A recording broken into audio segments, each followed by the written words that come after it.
with us last week, has made up a whiteboard and will be helping us out. It's quite easy at the moment. It's 0 for 0.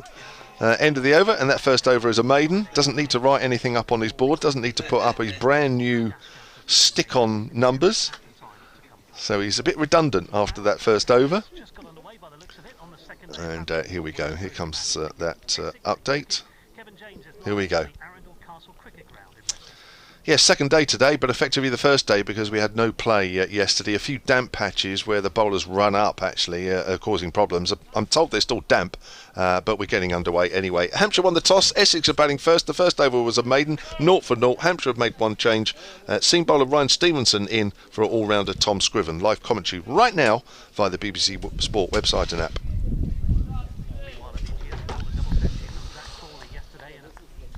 So first over from Brad Wheel, and the second over it looks like coming from Ian Holland, the all-rounder who took 6 wickets in the first innings against Surrey last week. Not surprising that he's got the new ball. He did the damage with the new ball last week. He's got the new ball again this week. In fact, it's the same opening attack for Hampshire as it was just a few days ago.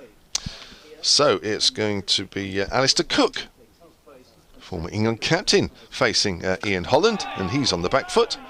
Plays that back to the bowler, and there's no run. Yes, just 1 or 2 damp patches in the outfield. When I say the bowlers run up, apparently they're very close to where the bowlers sort of finish their run up and sort of getting to their bowling action. That's what's caused the problems yesterday, and I was told by one of the umpires that they hadn't improved much today, but I think we could just be waiting and waiting forever if we did try and get them into a decent situation. So we're going ahead anyway. Here's Holland, and Alistair Cook plays and misses outside the off stump. I think we can expect a few player misses. We got it last week when there was a little bit of rain in the air as well, and I think we will get the same again this week as well. There are pictures to go along with our commentary. You can pick us up via the you can pick us up via the BBC Sport website. Go to the live online feed. You will hear our commentary, but if you want to watch pictures as well to go with the commentary, then go to the Hampshire Cricket website, the live stream page. Oh, down the leg side. I think that's flicked off the pad. That's gone for 4. I think it's signalled leg byes. Yes, it is. Ian Gould at the far end does so. So there is the first runs of the morning.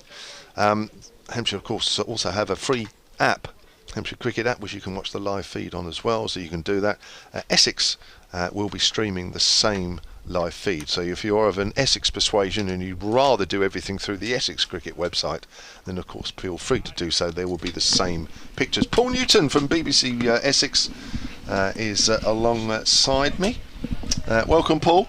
Hey, thank you very much indeed, Kevin. Great to be here. Sorry it's been so long before we could describe some cricket for you. Yep, well, we're here now, and I'll do this over, and then I'll leave you to do the next one, and we'll take it away from there. So here's Ian Holland then from the Castle End, and Alistair Cook pushes up through the vacant mid-off area. Ryan Stevenson is running after it, and his leg looks okay.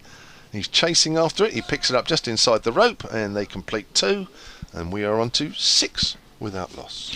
Yes, Sir Alistair, among his many talents, doesn't over-hurry for the runs unless he's gone for a quick single. I think there probably should have been 3 there for a nice push through mid-off that finished only 5 or 6 yards short of the distant boundary from where we're sitting. But it was a nice shot. First runs off the bat, 6 for none. Yeah. So interesting Paul Walters opening. Paul? It is. I'll come back to that after this delivery. For sure. Here's Holland again then, running towards us. We're slightly to the fine leg area, and he's playing inside the line is Cook, and it goes through to McManus. Must give a little bit of credit, as much as I'm loath to do so, to your erstwhile colleague Mark Church from the Surrey game that preceded it, because it was Mark who watched Paul Walter batting in the Essex Surrey game and said, oh, he was batting at number 6, Paul Walter, but he said he looks to have the right credentials to open the batting. So a very smart observation on Mark's part, because Essex are now using him to replace the out-of-form Nick Brown. Here's Holland to Cook. And down the next side, has he got a touch on that? 1 or 2 of the Hampshire players think so, but Ian Gould, the umpire, doesn't. Calls over, and that's 2 overs gone here at Arundel. 6 without loss. Yes, Paul Walter averaging 46 in the competition so far this season. Yes, he's done very, very well, in addition to actually getting good numbers on the board in low-scoring games. So that's his top score, actually, 46, which was a not-out. He's had 2 innings of 33 and another of 20-odd not-out. And in that process, he's come in critical situations where Essex were in danger of collapsing to defeat and kept his head really well, which is a good quality to have. He's actually, in sort of club cricket, he hits massive numbers of sixes, but he plays very carefully because he's basically playing for his place in the Essex side, but he's done well so far. Here comes Brad Wheel in, bowls, and this ball is turned to mid-on, and there's no run. Score remaining at 6 for no wicket. I'm not au fait with the names of ends here, Kevin. Right, Park End, right, that we're in, and the Castle End, yep, of which you cannot see, but you can see I know where it is. Yes. Oh, sorry, yeah. It's an awfully difficult castle to photograph, actually. It looks very nice if you can take an aerial shot, but they're very difficult on ground level to get much of a good sight of it. Probably coming along the A27 presents the best view. Here comes Wheel in from the Park End. Bowls appeal for LBW. Well, a confident appeal, but Billy Taylor, who has been known to be a bowler's umpire, but he's not in favour of Brad Wheel there, and Walter survives. Yeah, I think we're going to get a few of these this morning. As I was saying last week, very similar conditions when we started the game against Surrey. You pitch the ball up, the ball will just swing around a little bit, it'll nibble a little bit onto the seam, and you would expect the Hampshire bowlers to ask a few questions. No, absolutely right. I mean, it's overcast. We narrowly avoided quite a downpour about 20 minutes before play was due to start. Wheel is in, bowls to Walter. Walter leaves outside off stump, and repeating continually, because different people join us at different moments, that there are 2 changes to the Essex side. Feroz Kouchi, who made a good impression in the first 2 games and was left out of the side for the most recent one at Hove, but he returns in favour of Nick Brown, who's been struggling for runs this season, and Sam Cook returns. He was rested for the game at Hove in place of Matt Quinn, who played in that one, and Walter, who has been playing in the games, but he now moves up to open the innings. He had been batting at number 6 and is in good nick so far this season, as Wheel is in, bowls to him, and pleasant drive through the offside. This will go for 4 through the covers, and he just leant on a ball that was nicely pitched up, correctly so, because you've got to give the ball a chance to swing around a bit, but it was sufficiently over pitched for Walter, from his great height of 6'7", just to step forward and lean on it, and that's all he really needed to do. Timed it through the covers, 4 runs, 10 for no wicket. Yeah, there should be plenty of opportunities for the batsman to get on the front foot and drive, but I think that's where the Hampshire bowlers are most likely to take the wickets, because the ball will nibble. And here comes Wheel again. Bowls to Walter. Walter comes down late on this, gets a single into the covers. 11 for no wicket. And we're in just the 3rd over. Essex have been put into bat here this morning. Paul Newton with Kevin James. And we're very grateful to our scorer here, my good friend Dave Allen, who we can't see the scoreboard at all, but he's brought along most ingeniously a set of numbers and a sort of ad hoc scoreboard, which at least enables us to see the essential details. 11 for no wicket, and I should add that at 11:45 we will welcome Emily Windsor to the microphone. Certainly will. She can talk us through her innings yesterday for the Southern Vipers. Wouldn't take long. Ah, what a cruel man you are. I knew you couldn't wait to get that one in. Here is, thank goodness I don't play anymore. Here's Wheel in. Bowls, and Cook is beaten by this one, and it was a little bit of a percentage shot from Cook, because the ball was cleverly bowled just on the right length. It might have come back, so he sort of played a shot to cover the possibility it might come back. Instead it went on, slanted across the left-hander, but a good bit of bowling, and after 3 overs put into bat, Essex, with Paul Walter opening in place of Nick Brown, who's left out today, Essex are 11 for no wicket in 3. Yep. And these are the top 2 sides in the South Division you're listening to and watching. If you're on the live stream, Essex coming to this game off the back of 3 wins, 61 points. Hampshire second with 2 wins. They have 45. Kent just behind them on 42. So are Middlesex on 42 as well. So quite close. Sure, things might change by the end of these 4 days. Here comes Ian Holland from the far end, and that's Walter who pushes it out on the onside, and there is no run. If you are trying to listen to us, I know several people listening to us on the TuneIn app. I did see something yesterday from the TuneIn app people on the Twitter that I think our particular TuneIn feed is the one that's having problems. I noticed they allocate numbers for all the games. I know we're not supposed to actually advertise them too much because it's a non-BBC thing. Oh, he's playing a missing outside the off stump. There's that nibble I'm talking about. But I know a lot of people do listen on the live event TuneIn. Sorry, the TuneIn app, but BBC Live Event, whatever. But apparently the one that's allocated for this game is the one that's the problem. And it looks like it's continued to today. Thank you for that. Just to say, I mentioned the Essex changes for Hampshire. Ryan Stevenson replaces Tom Scriven from the side that beat Surrey here so handsomely a few days ago. Yep. Scriven got his maiden first-class wicket in that game as well. This Holland. Walter pushes forward out into the covers. Ryan Stevenson has a sun hat on, which is ambitious, I would say. Yeah, I think you're right. James Fuller, of course, a hat-trick in that game against Surrey, so we look forward to seeing him bowl. I don't think the Essex batsman necessarily will echo that thought, but sure he'll be full of confidence. Yes, when Fuller's in full flow like that, it's great to watch. But, yeah. We'll have to wait and see. Here comes Holland again then, and that's left alone outside of the off stump. We were saying last week, and I think it's a little bit true at the moment, that this is not a great seeing ground with all the dark trees around. You can have sort of iffy light, but the dark trees make it look a lot worse. Good point. I mean, I don't think it's great light out there at the moment, to be honest. No, I mean, it's playable, but it's. I mean, the light at 20 to 11, it looked to all the world as if we were going to be off all day today, because it looked as if it could hum it down for about a quarter of an hour.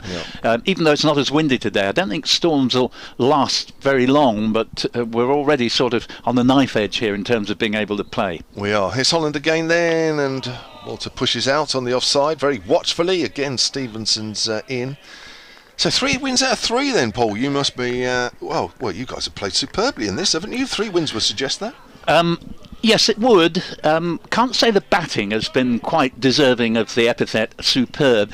In fairness, a lot of the pitches are not the easiest to bat on, plus the fact that batsmen have come into this, not having had the sort of practice you'd expect them to be in by August.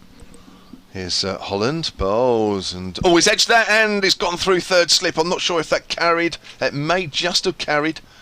It's going down towards the third man boundary, and it's made it all the way. That'll get the ball a little bit wet, which won't be ideal. So Paul Walter gets away with that one.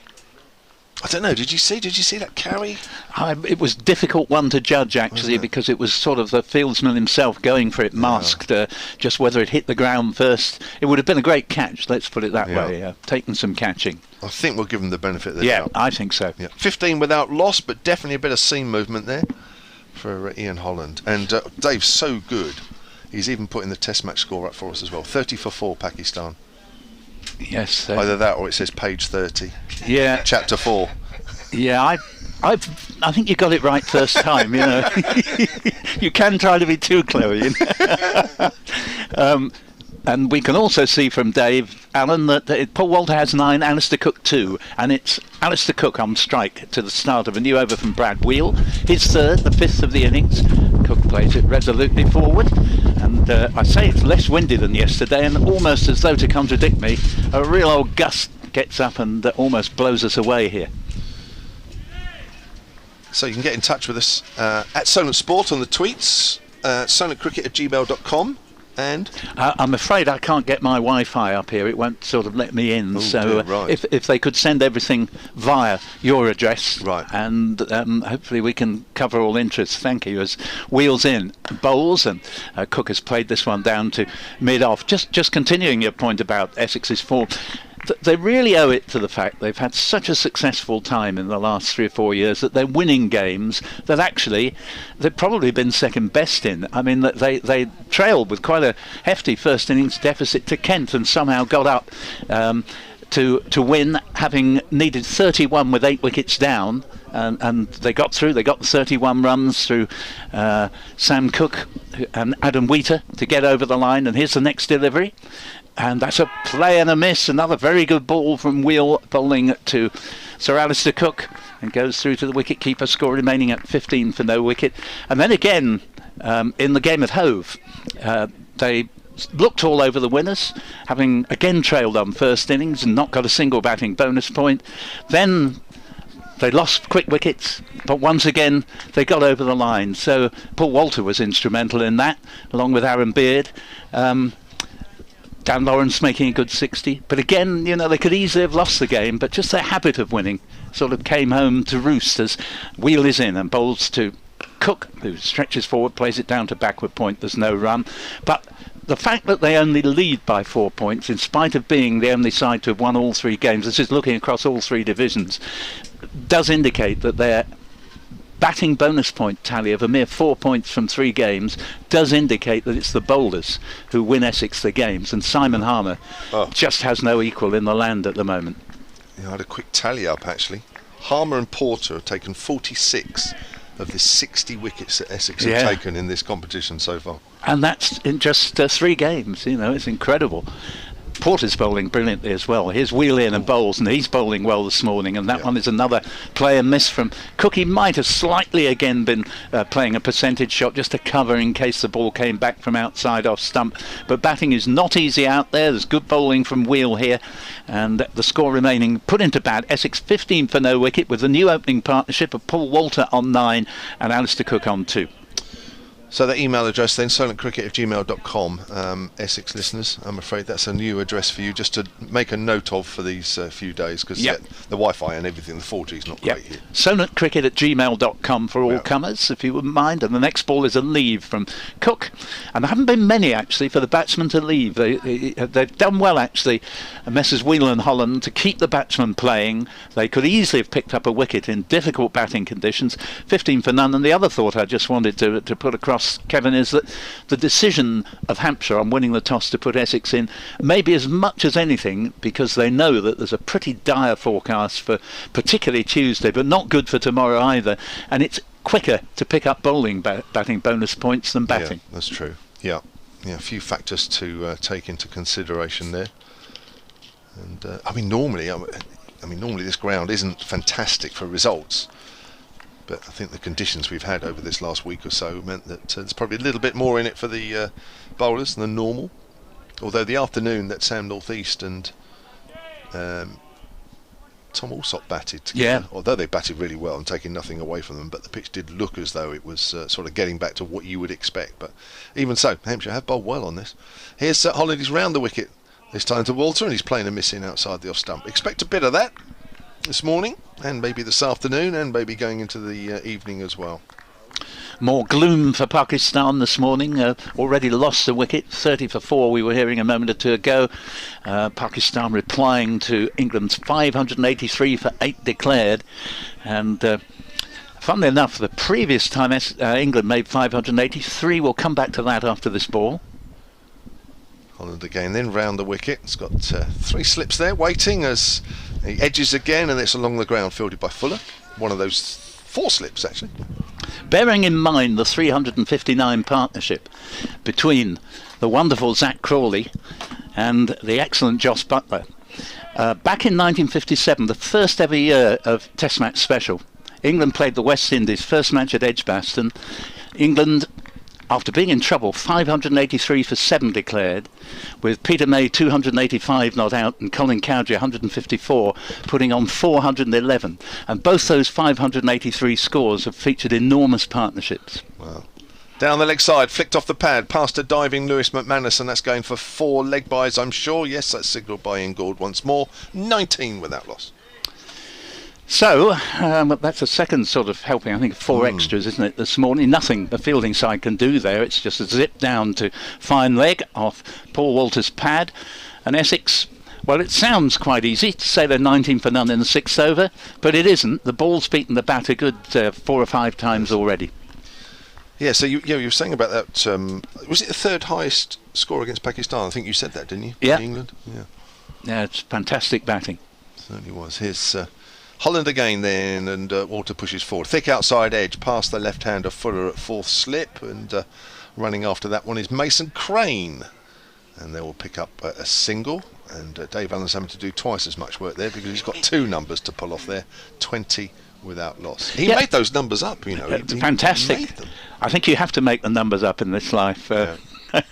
But no, you know, I mean, the small margins and all that. England were 127 for 4. Yes. And, you know, another wicket then, and Pakistan would have been through to the tail. For sure. Here's Holland again then. Alistair Cook pushes that out just behind square. Mason Crane in the game once more at point. It's 20. So it's 20. Well, what's Dave doing? He's got the 2 the wrong way. It's 20 without loss. This is Essex's first appearance here since a game I remember very well, obviously against Sussex in 2003, and the thought occurred to me that some of these players had only just been born when Essex were last here. Gosh. Time passes unbelievably quickly. Still just as nice a ground though. Oh, it's lovely. It's beautiful. Here's Holland again then, and Cook leaves that one alone through to McManus. 20 without loss. Walter has 10. Cook has 2. Hampshire winning the toss, putting Essex into bat.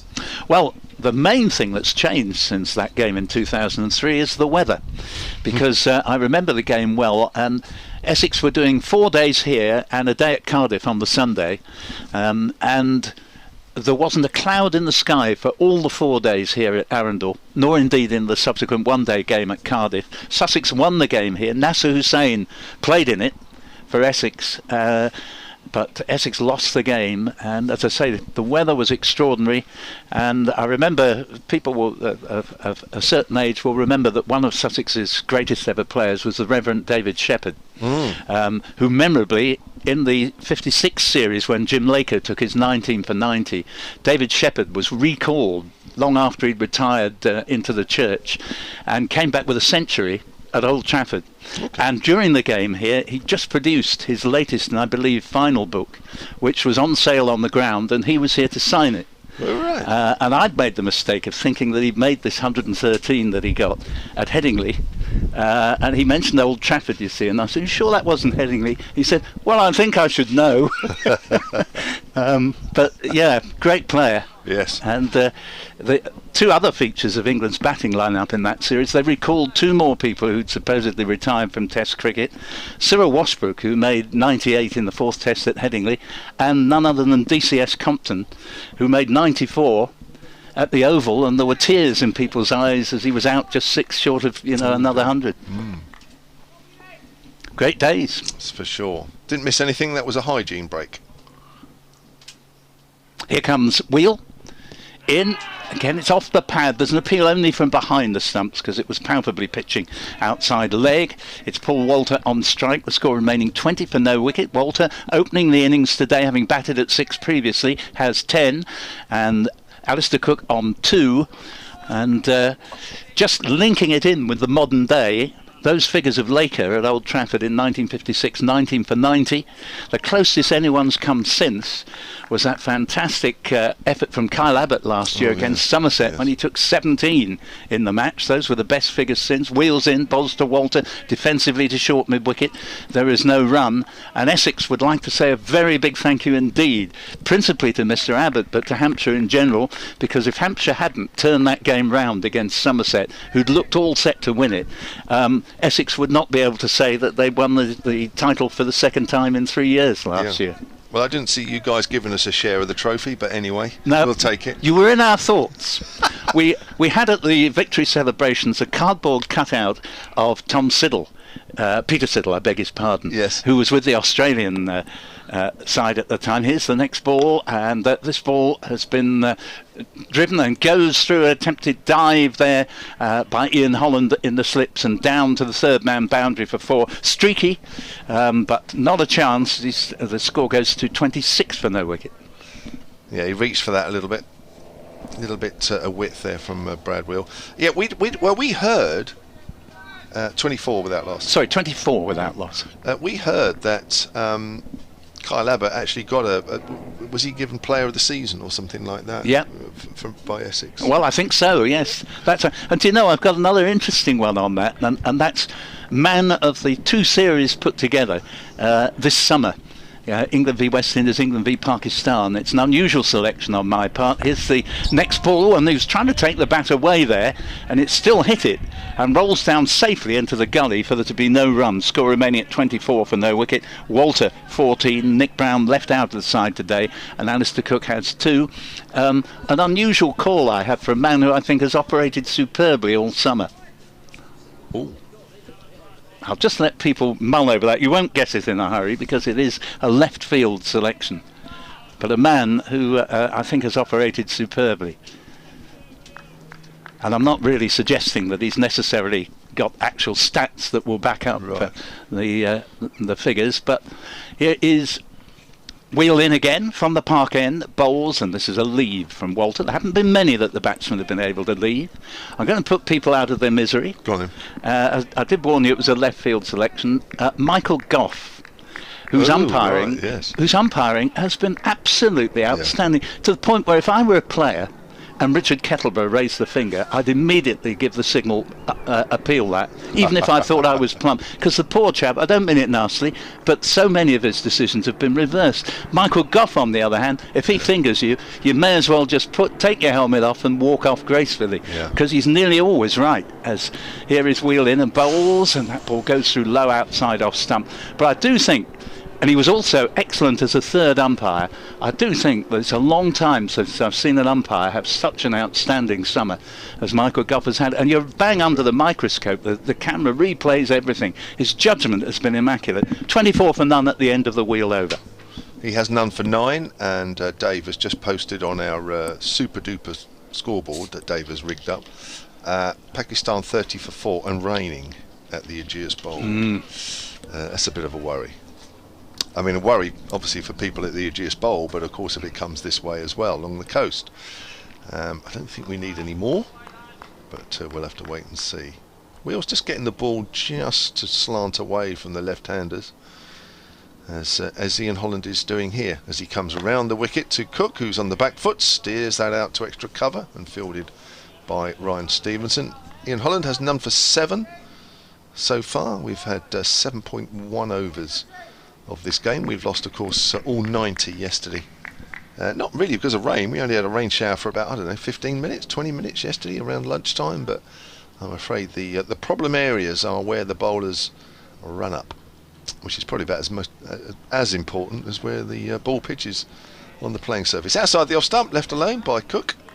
Yeah, this is what you might call the curse of the outgrounds. They're wonderful to play at, very scenic. The players are much more close to the spectators. There's lots of pluses. The minus is that the head groundsman doesn't spend all season at the outground in the way that he does at the county ground, and it hasn't got the same facilities to hand either. Unfortunately not. His Holland bowls. It's down the leg side, well taken by diving Lewis McManus. I actually was talking to one of the officials here at Arundel Castle Cricket Club, and I was saying that unfortunately now you've got a situation where the counties have spent so much money on drainage on their outfields that now the difference between a county outfield and just about any other ground around the country is massive in terms of water draining away, unfortunately. So it's nice playing at outgrounds, and it's been lovely here, don't make no mistake about it. It's beautiful here, but I think we would have played a fair bit of yesterday had the same amount of money had been spent on the drainage, but of course they don't get the grants from the ECB and such. There's a nice push drive up towards mid-on, fielded by North East, moving smartly to his right. Can I just mention this email? It's slightly got a Hampshire bias, so I apologise from Essex listeners.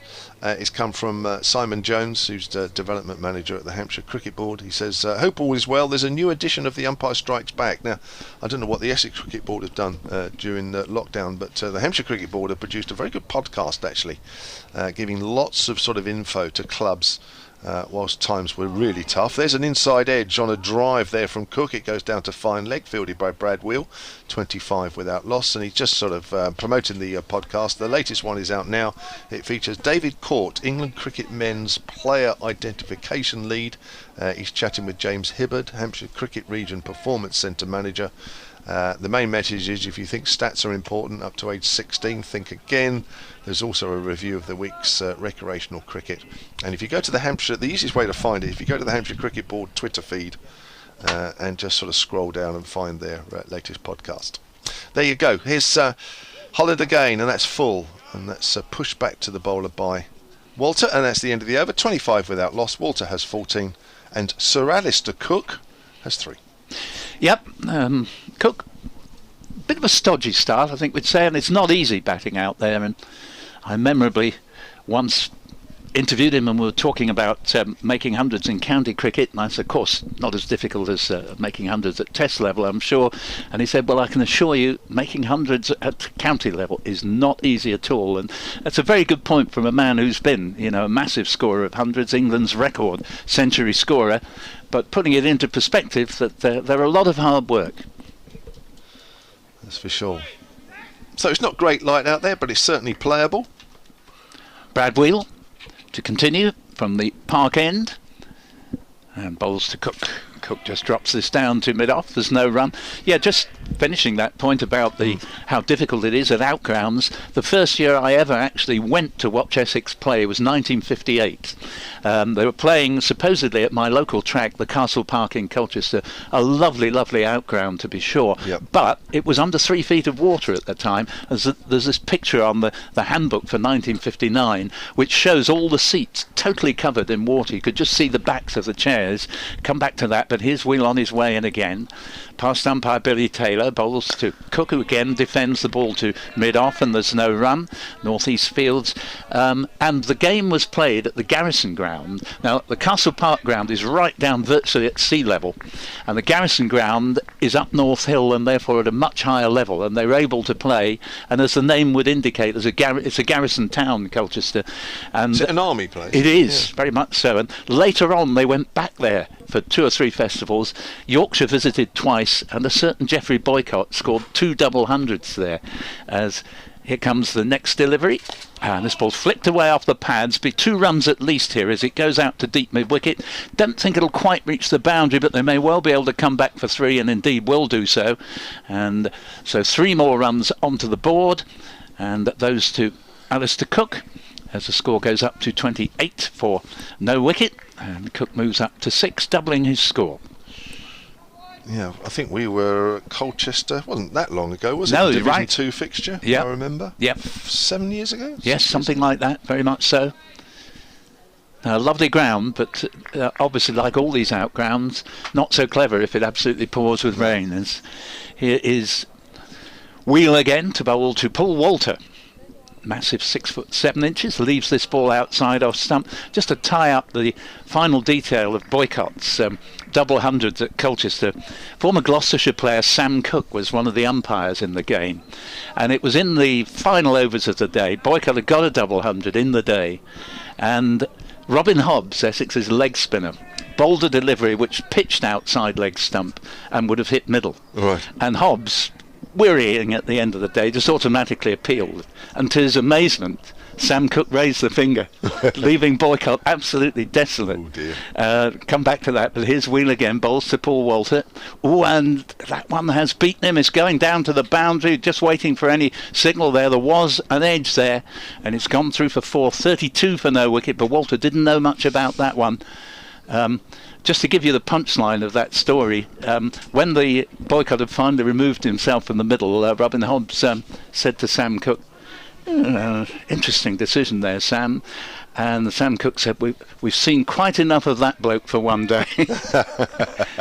32 for no wicket, and I don't think that quite carried. No, it didn't. No, I just watched it on the live feed. No, it didn't quite carry. But again, Wheel's just getting the ball just to seam away from the left-hander. Walter riding his luck, moves up to 18, genuine lead from the next delivery. And so at the end of that, Essex put into bat are 32 for no wicket, 18 to Walter, 6 to Cook, and there's been 2 lots of 4 extras, 1 leg buys, not sure if the other was buys or leg buys, but 2 lots of 4 extras to make up the total of 32 for none. We mentioned earlier there's only one way to get in touch with us on the email, solandcricket@gmail.com. Apologies because the 4G and the Wi-Fi here is not great, but so if you don't mind doing that, solandcricket@gmail.com is the way to do it. And I guess this is an Essex supporter because he signs himself as Southend Dino. That's a guess. Yes. I guess he is an Essex supporter. I'm sure you're right. Yeah. Says, morning guys. Thank you very much. Leg buys 8. Thank you, Dave. That scoreboard is even better than the main scoreboard. As Holland bowls, and that's pushed up to mid-off the back foot. I won't say it too loud because the main scoreboard people are actually to my right.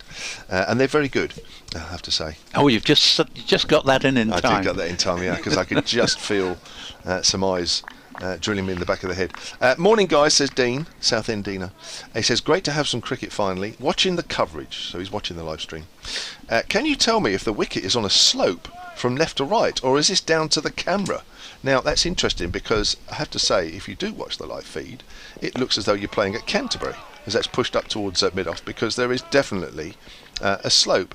I can tell you, and I'm sure Paul and Dave will all back me up, this is about as flat an outfield as you can get. I can certainly say that from experience because I've played here many times by myself. There's no uphill, there's no downhill, there's no side hill or down slope. The camera actually is making it look as though there's a slope. Yeah, no, absolutely right. It's dead flat. It's a bowl basically, and the playing area is like the middle part of a saucer. It's dead flat. Yeah. Rest assured, I shall pass that message on. Although I know the guys are listening to this. There's another edge. It's along the ground, and it's fielded by Joe Weatherly this time at second slip. So I'm sure the guys listening to this in the tent to our left, who are bringing you the live stream and can hear our commentary, I'm sure they're going to take note of that. And we'll go and have a look at the camera. Maybe do that at lunchtime. I think that might be best, not when the game is going on right now. But there is no slope, I can assure you. So, Holland's at the top of his mark, and he's going to be bowling to Alistair Cook, who's on the back foot, plays that into the ground, square on the offside, and there is no run. Another Essex supporter has got in touch. Istanbul Steve, yeah. Yes, he is, yeah, Steve Everett, yeah. Obviously, everybody in Essex needs to be known by a certain place name. Southend Dino, Istanbul Steve, I don't know, Whips Cross Walter, I suppose, would be. Could be one, couldn't there, yeah. Hadley Wood Harold, something like that, I don't know. Here comes Holland again, and Cook pushes forward back to the bowler, and there's no run. Now, I haven't read this before I read it out, which I probably should have done. Essex supporter here, says Steve. Great to hear and see the play. Is the weather that very different between Arundel and the Aegeus Bowl, as there was a full day's play to the west yesterday? How many miles do we reckon well, it's a 50-minute trip, I can tell you. About 30 miles, something like that. It's a 50-minute trip because I'm not far from the Aegeus. 40 perhaps, Dave.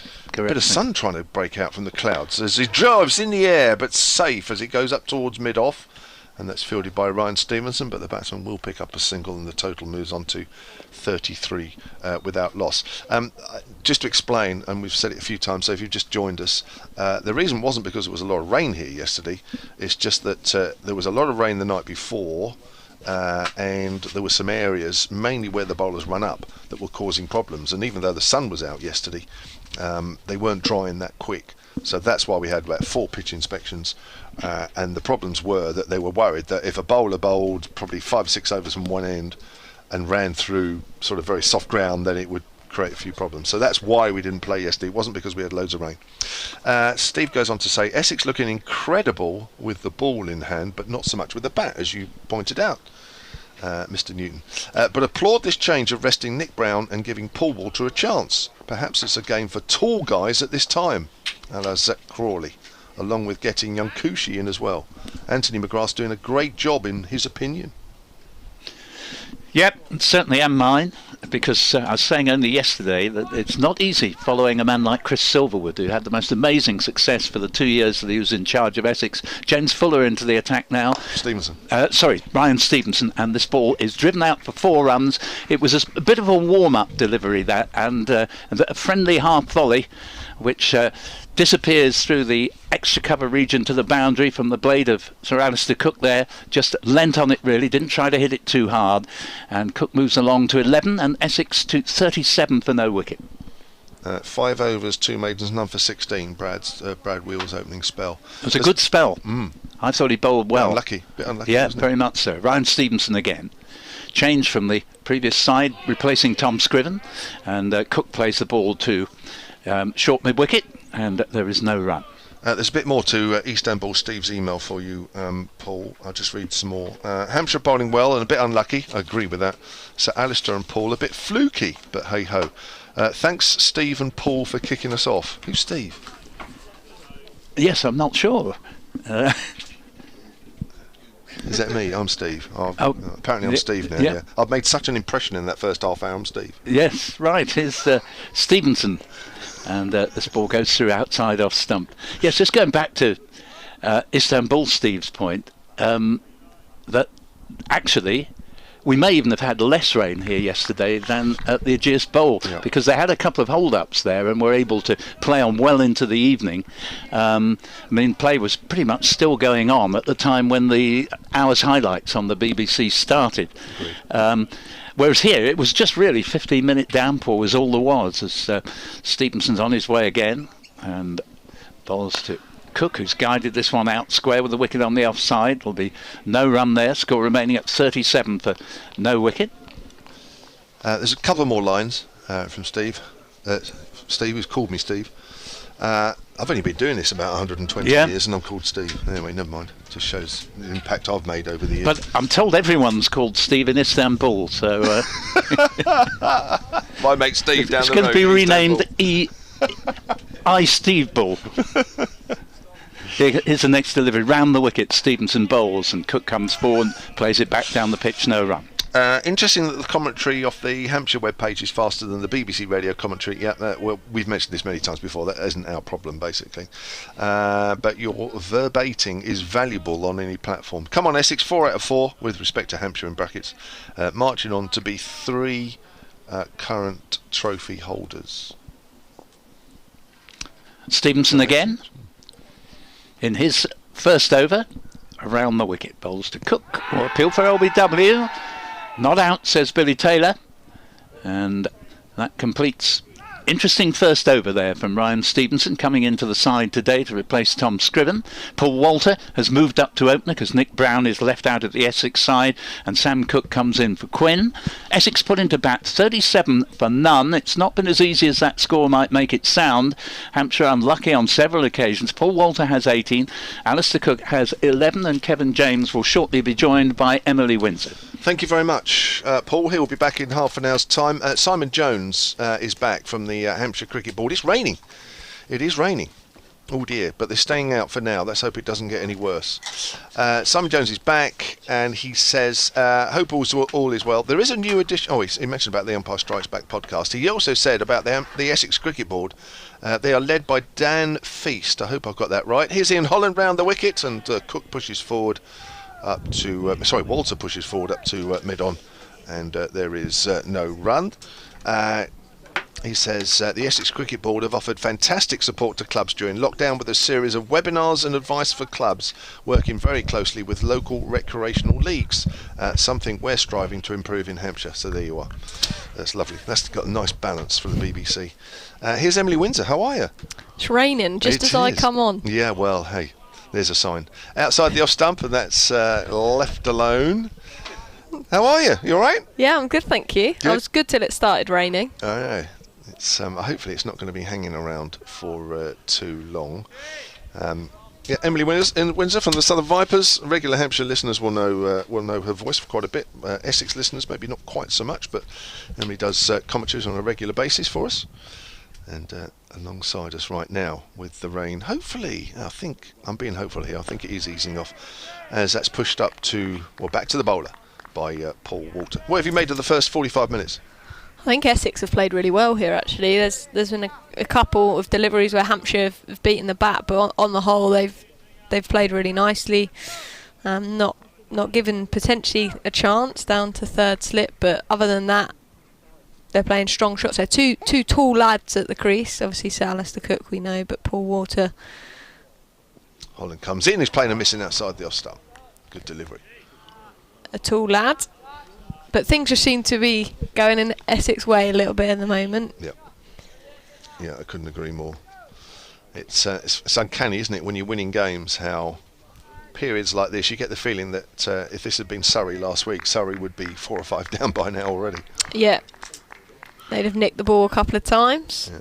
I just watched the feed of that delivery, and that did straighten off the seam by quite a bit. He was playing forward there, inside edge to square leg. The throw will come in from Harry Kame, back to the keeper, but they've, in the end, made that single look very easy. I think the umpire got in the way of Kame a little bit there. So he almost had to run round him. So Walter moves on to 18. Alistair Cook has 11. Good start from Essex here, 38 without loss. Are we allowed to mention your game yesterday? I think so. Yeah, It was well, on a live stream. Yeah. Vipers in a warm-up game yesterday, playing just down the road here. Another game that was just down the road. Playing inside the line there was Alistair Cook as that ball goes through to the keeper. End of the over, 38 without loss. Yeah, so game at the Aegeus, which is one way along the coast, and you guys played at Hove a long way, played a whole day. Yeah. We played nothing, so it was quite incredible. So talk us through the game. So it's your only warm-up game ahead of next week's playing at Chelmsford against the Sunrisers. Yeah, we are. That's our first sort of campaign, but it was a really good run out actually. I think you could ask no more from that as in a warm-up game, sort of 500 runs. There was lots for us to learn from it. So we bowled first, and they got 2-5-2. And we were 9 runs short in the end, so it was a pretty good game, pretty good run out, some good performances from some of our players. Charlie Dean and Paige Schofield, 100 partnership in the middle overs, which was really good, and then sort of the bowlers sort of shared the wickets around. But there was a lot of positives to take. Obviously a bit frustrating not to get over the line, but there's some things we need to learn. We go away this week. We've got like a training day, and then we've got a middle practice, so we'll make sure we're prepared for next week. So chasing 250, that was always going to be a daunting task, wasn't it? It was, but it was such a good pitch. The outfield was fast, so we weren't too phased, and we were backing ourselves to go on and chase that really. I think we lost sort of in it when we were sort of on top, and there was 100 partnership from Charlie. We then lost 4 wickets quickly, which then put us on the back burner. So we got a lot to learn, but fingers crossed. We said we'd rather be there and learning. As Ryan Stevenson at the top of his mark bowls to Walter, and that's forward in defence, no run. But we'd rather be on that side of a defeat in a warm-up game than obviously in the competition, so fingers crossed. Yep. We'll turn things around for next week. So it was your first game for the Vipers. Yeah, it was pretty good actually. Enjoyed it. Didn't obviously perform as well as I'd like to with a bat, but hopefully with a good training sessions behind me this week, hopefully I'll get a gig in Chelmsford as Stevenson bowls to Walter, left alone outside the off stump. So yeah, hopefully I'll do all the right things in training, and then keep my place at Chelmsford and show them what I can do.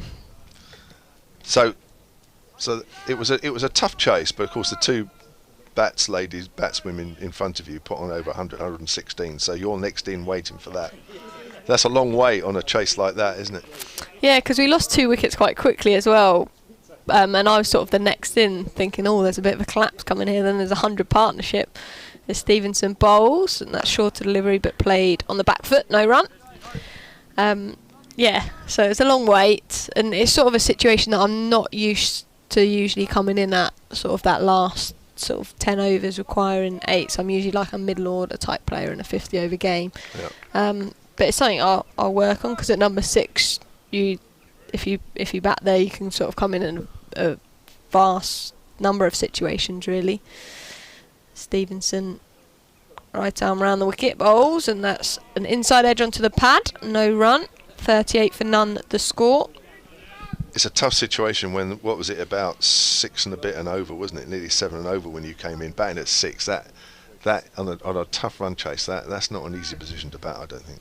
Yeah, no, we actually needed more eights. Was it eights? Right. So I think personally I tried to go at the ball too hard and was searching for that boundary early on in the over, rather than when I was in with Paige, who was in on 50, just get her on strike. Yep. But then when we lost her, the Stevenson bowls, that's hit on the pads, turned onto the onside, and that will be a leg bye. It was half a peel there, but I was going miles down leg. Score moves to 39 for none. So you haven't told anybody how many you got? I got 2. Yeah. 2. Now, we watched your dismissal on because you can see, obviously you can go on the live feeds and then you can look at the videos and that sort of thing, and you're obviously not a walker when you bat. No, I get so many rough decisions that it's just not worth it. And those umpires earlier had given a couple of rough decisions the other way. Stevenson bowls, forward in the fence is Cook. Sam Northeast, the skipper, does the fielding at mid-off. That's the end of the over. 39 for none. Anyway, well, good luck on Saturday. We'll have live commentary, actually, of that game. The Vipers against the South East Stars at Chelmsford. London Sunrisers. London Sunrisers, sorry. We played the South East Stars in the warm-up. Oh, South East Stars yesterday, sorry, London Sunrisers. I'm still doing my research and getting things right. But, yeah, we'll have live commentary via the BBC website for that. A couple of you on the tweets at Sun and Sport, you can keep them coming in. This one's coming from C, or at Shoe C. Hi, great commentary on the cricket, but while the chaps and ladies came in 4 minutes ago, so it probably came in just as you were coming on commentary, so we'll forgive Sushi on that one. Here's Ian Holland. The sunshine is out again, so the rain is gone. That's good news, as that's driven on the up. Lovely push drive through mid-off by Paul Walter, the taller of the two left-handers out there at the moment. And it takes the total on to 41, is that Dave? Yes, he's taking 39 down, so he's putting 41 up. Twice as much effort for Dave on that one. Whilst the guys are looking at the camera, can they try getting the sound and pictures synchronised? As I said earlier to one of the emails, that's nothing to do with us. We cannot synchronise. We are just doing the BBC commentary over the internet. I think they can. The guys on the stream can sort that out, but we can't. That's pushed to extra cover, and there is no run. C says we know what's happened before we see the bowlers release. Well, that's good. That means we must be providing great commentary. Because if you didn't know what was happening before the ball was released, then we must be absolutely rubbish. Paul Williams at Solent Sport, and also has tweeted you, Ems. Only one camera on live feed. It's a pity that Gunner, that's Ian Gould, the umpire at the far end, is standing at that far end. As being shorter than Billy, we might get a better view. Oh, well, there you go. Oh, because Billy Taylor's a bit taller, so they're not getting such a good view. Yes, outground, so only one camera, I'm afraid, at one end, as that's outside the off stump, and that is left alone. And it's a bit warmer now, with the sunshine out. It's lovely. I feel like it's going to be one of those days, isn't it, where you're going to get a couple of showers, sun will be out, and we think it's tropical, and then the jumper on and off day is what they call it. It will be, won't it? Well, we got some cricket. No play on day one at all yesterday, which was very frustrating. Hampshire winning the toss this morning. Got underway at 11 o'clock. Essex batting and doing rather well. 41 without loss. Here's Ian Holland to Walter, who's been promoted up the order. Plays that straight delivery back to the bowler. And Hampshire might consider themselves a touch unlucky in the first 55 minutes or so play. I was going to say, do you think they'd be disappointed really with this start, having stuck Essex into bat? Oh gosh, yeah, definitely. But I don't think they could have done a lot more. Do you? No, Bowling-wise? No, I agree. I don't think they've bowled many loose deliveries. Essex have just played really, really well. Obviously got the experience of Sir Alistair Cook at one end. Yeah, experience. That's the key, isn't it? As Walter pushes forward to extra cover once more, gets a good stride in, doesn't he? That's always a good sign for opening batsman. Get as far forward as you can. He's a tall lad. He is a tall man. 6 foot something. I don't know exactly what, but I'm sure somebody might know. At Solent Sport or solentcricket@gmail.com. The Essex contingent are having to email us on solentcricket@gmail.com because Paul Newton can't get his email up. Oh. Yeah, so he'll have to come through us, I'm afraid. Apologies. Here's Holland again, he's just playing with soft hands there, out square on the offside. End of the over, 41 without loss. Dave's so good on the board, I can tell you there's been 8 leg byes in that total. Paul Walter has 21 and 11 to Sir Alistair Cook. This is a hell of a scoreboard. I'm so impressed. The mirror idea is going on. Dave's got the job. That's right, we did think about a mirror last week, didn't we, because we couldn't see the board. But when Dave emailed me during the week and said, I've made up this board, that's better than most county scoreboards. Yeah. Isn't it? So clear. I can see James Fuller warming up. So we might see him from the far end. But Stevenson still got the ball in hand here as he bowls to Cook. And that's played on the back foot to slip. That was quite full to be playing off the back foot, but 41 for none. It's gone straight off the bottom of the bat as well, isn't it? Through to keeper and first slip. Didn't bounce very much. Saw that a couple of times last week as well, didn't we? The ball keeps low from time to time. Yeah. James Fuller's definitely warming up. See if he can deliver what he did in the second innings. Hampshire would like to see that again, that's for sure. 4 for 17. Including a hat-trick. Here's a question for you. In comes Stevenson to Cook. That turned away onto the onside. Lovely shot that. That's gone in front of square. He's hit that well. There is a man after it. And he does very well to get there. That's fantastic fielding down there. And they come back for 3.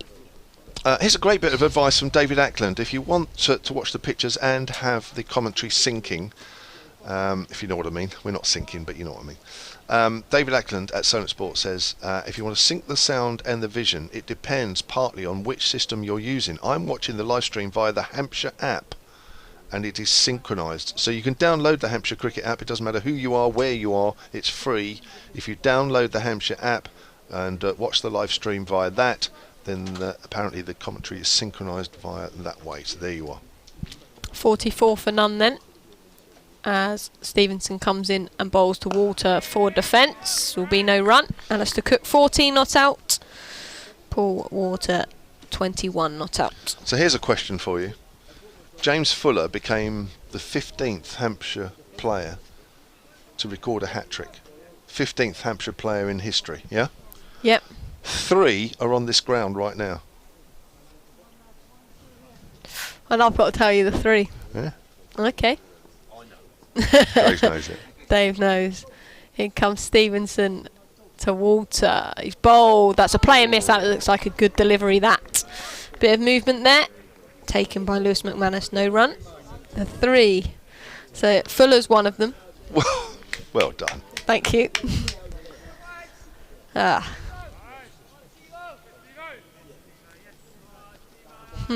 This is actually quite tough.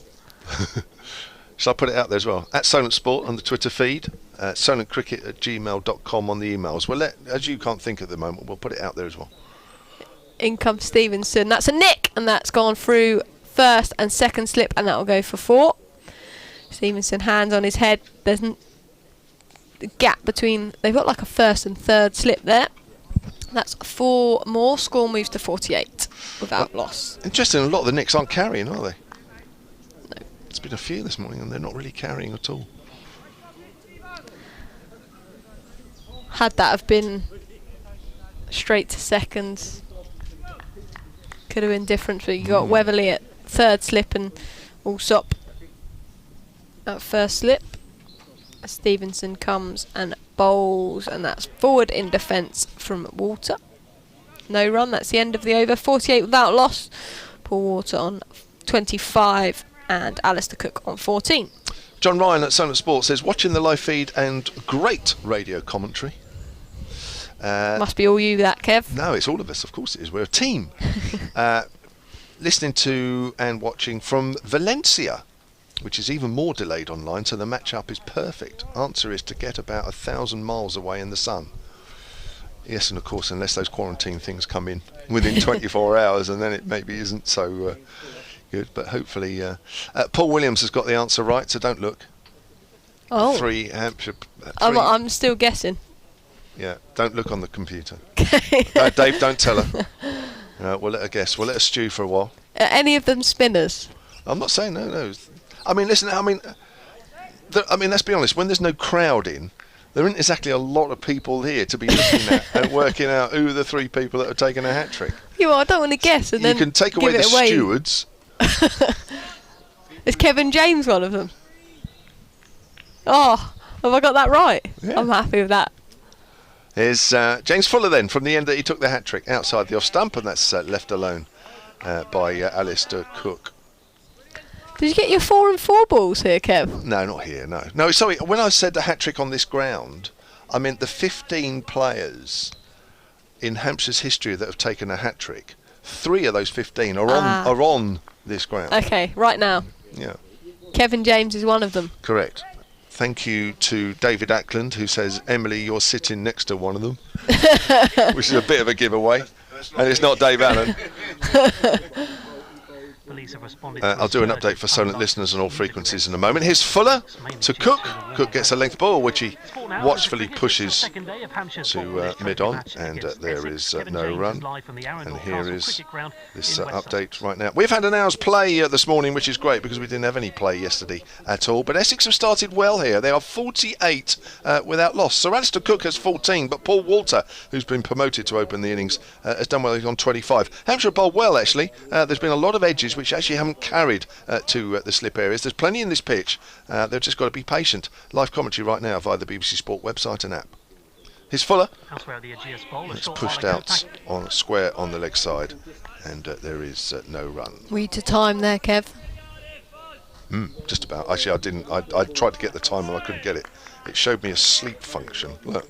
I tried to put the type and it says consistent sleep is better sleep, and I couldn't find the stopwatch for it, so I had to guess. Is that telling you something? Yeah. So there's 2 of the 3, and there's one more on the ground. As as Fuller turns round, I'll give you Holland's figures in a moment actually for his spell this morning. Cook gets one that bounces and just turns that away down to Stevenson, who's quite square at fine leg, and the total moves up to 49 without loss. They're obviously back on at the Aegeus Bowl because Pakistan are 38 for 4. They were off for a little while because of rain earlier. I'm going Brad Will is the third option. No. Incorrect. Incorrect. It's not a player. No, Dave, you're giving it all. Dave's giving you too many clues. Oh. Yeah. I think you might have to wait till you're back on commentary to the other one. We'll have to go scout out who's on the ground. Yeah. That's down the leg side, and it's got a bit darker again, unfortunately, and I wouldn't be surprised if we get another small shower. I can put you out of your misery if you want me to. Please do. Billy Taylor. Ah. The umpire. I'd have never have got that. No, you wouldn't. No, that's I'd why never I think have was got quite that. happy. Right, Shusey at Solent Sports says the sound is totally out of sync via the Hampshire website, but very oddly it's perfect via the Essex website. Ooh. Right, okay. Here's Fuller. I think we've got enough of that syncing now. We'll move on. Let's play that square on the offside. That's got very dark, isn't it? 49 without loss, 25 Paul Walter, who's carrying on his good form in this competition, averaging 46 coming into this game, and Alistair Cook has 15. I feel like Fuller's bowling good pace there, actually. I obviously wasn't here on that last day when he got his hat trick, but he seems to be bowling well there today. He is. A bit more consistent, because previously you sort of with Fuller you get that special delivery, don't you? Then you get that loose ball that gets punished, but he's looking consistent out there so far in his first over. Certainly has. And I presume this is right, but Greg Hammond, solentcricket@gmail.com, that's the way to get in touch with us, both Hampshire and Essex fans. 6 feet 9 inches, Paul Walter. Is that right, I suppose? And still growing, he says. Good grief, that's a bit of a worry. 6'9". 6'9". That is. He does look like there's no taller people out there, is there? Fuller's a tall man. See, And Billy Walter's- Taylor's not short, is he? And he looks a dwarf. He's a head over He is, isn't he? Taylor. Here comes Stevenson then, still ball in hand, as it is starting to get darker. As he bowls to Cook, and that's pushed into the offside. Fuller comes round, but they make the single comfortably in the end. 50 up for Essex. Dave will get it up. There's applause. Don't worry, there's no fans in the ground. It's obviously coming from, I don't know, the Essex camp, who are under a gazebo. David Holt, silentcricket@gmail.com. He says, I've just texted Ian Holland's parents in Australia to say how well he's doing this season. They're watching the stream down under. I also have commentary and pictures synchronised via YouTube, he says. Is there any other platforms we can mention for him? I'll tell you what, this game's going far and wide, isn't it? It is. Change of field here. They're bringing in another slip, so closing that gap. Felix Organ, the man, to join at second slip. As Stevenson round the wicket bowls. That's turned away onto the onside, gone to mid-on, and that's ended up at third slip with a shy at the stumps. And the keeper not getting round in time. Lewis McManus, 51. Essex without loss. Paul Walter and Alistair Cook at the crease. I mentioned earlier that the Essex supporters get in touch with us have to be known by a place. We had Steve, Easternball Steve earlier. We had Southend Dino earlier. We've got another one coming up. In comes Stevenson to Cook. That's turned away into the onside, fielded this time at mid-wicket by Organ. He's come out of that second slip now into a short mid-wicket. How dark is that? It's got even darker, isn't it? Yeah. Amazingly dark. This one's from the Chelmsford Chunterer. How many more? Are we going to go right through the places in this game? Every place in Essex is going to have somebody tied in with them. That's going to be interesting, isn't Where are you, Kev Southampton? Hasn't got quite the same ring about it, has it, really? But I'm from London, you know that. In comes Stevenson to Cook. That's a player miss outside the off stump. Again, just seems to be going Essex's way at the moment. Can't fault Hampshire's efforts here, but 51 without lost. Right, this is the Chelmsford Chunterer, otherwise known as Paul Brown. He says, good start by Essex in this game, and I like the promotion of Walter to open in the batting. Also, as a Liverpool supporter last season at Hampshire, I remember hearing Emily talk about seeing Virgil van Dijk in the hotel. Oh, I remember that day too. In comes Stevenson. That's turned away into the onside, fielded at mid-wicket by Organ, no run. And being impressed by how tall he was. Yeah. I wonder who's taller, Van Dijk or Paul Walter? I would go Walter, would you? I don't know, I haven't stood next to Van Dijk. Either that or I'm really small. I haven't stood next to Paul Walter to give you an accurate You'd look tiny. guess. You'd look tiny. I reckon I'd just about come up to his hips. I think you would. In comes Stevenson as a small plane's flying overhead, and that's forward in defence, and it starts to rain again here at Arundel. 51 without loss, and that's the end of the over. Umpires looking to the cloud to the right, but no real movement here, and that is a very loud plane in our ears. They must be doing a lap of the ground. Yeah. Some people wanting to spectate this game. That's how we can do it. Chelmsford Chunterer finishes off by saying, great commentary, thank you very much, and looking forward to a good game. I remember actually Liverpool being in the hotel when Hampshire were playing that time, and I still dine out on the fact that when the doors opened on floor 2 or something like that, there was the manager there right in front of me saying, oh, the lift's full, can't get in, or a bit like that really. Full of bowls, and Walter pushes forward back to the bowler, and there's no run in a German accent. Yeah, I can just remember going straight up to floor 3, which is the floor that we need to get up to, and coming out, and these two massive bouncers sort of come out in front of me, as if to say, "You're not coming on this floor." No. And then there was in the corridor, all the players sort of lined up to make a group escape. Yeah, they were there for game against Saints, weren't they? There's a lovely drive down the ground. A brilliant stop by Sam Northeast, diving to his right. And still the sunglasses stayed on his cap. Great effort. Yeah, we get a lot of the Premier League football teams there, don't we, that stay there? They do. I feel like Liverpool was my favourite guests. Were they? Yeah. Most polite?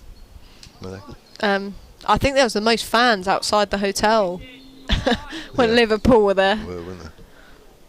I didn't know they were there, and I arrived thinking, what is going on in there? Everyone wants Kevin James' autograph. full of bowls, and that's turned away into the gap on the leg side by Walter for another single. Essex have done terrifically well here this morning. What have we had? 70 minutes of play now, and they have not lost a wicket. They've played and missed a few times, yes. A few edges, yes, none of which have actually carried, or we don't think they have.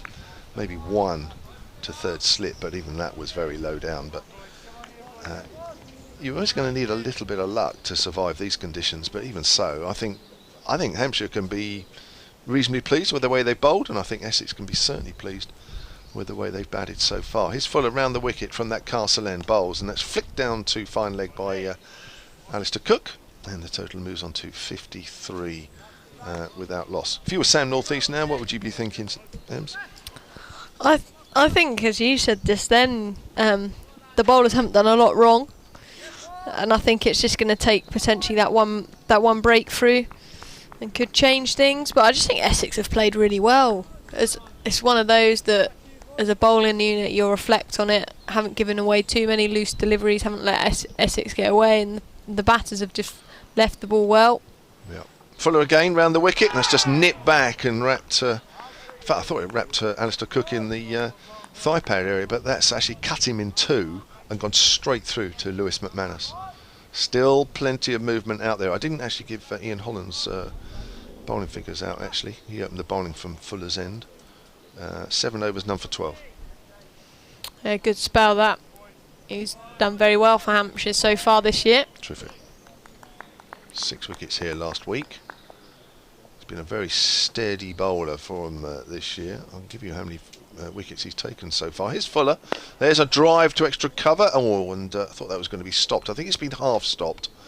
And the ball goes out towards deep extra cover. I think that's Brad Wheel doing the mopping up behind. Harry Kame, I think that was, diving to his left. Ian Holland has taken 13 wickets so far for Hampshire, the most ahead of Mason Crane.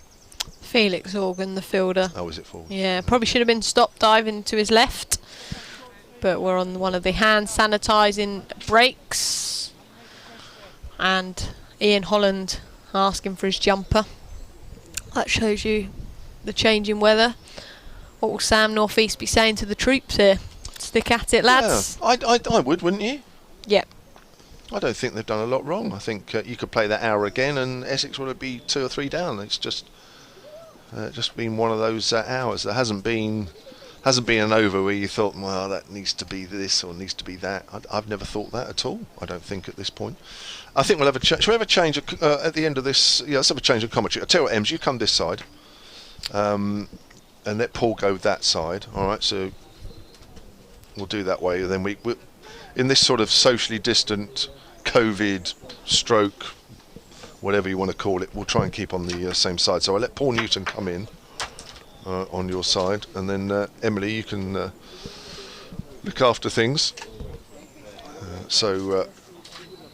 I don't think you need too much of a drink. Mind you, doesn't it? A little while ago when the sun was out, it was quite warm. Then the sun disappears and the temperature drops 4 or 5 degrees. It's very weird currently. So I'll let Paul Newton take over and play.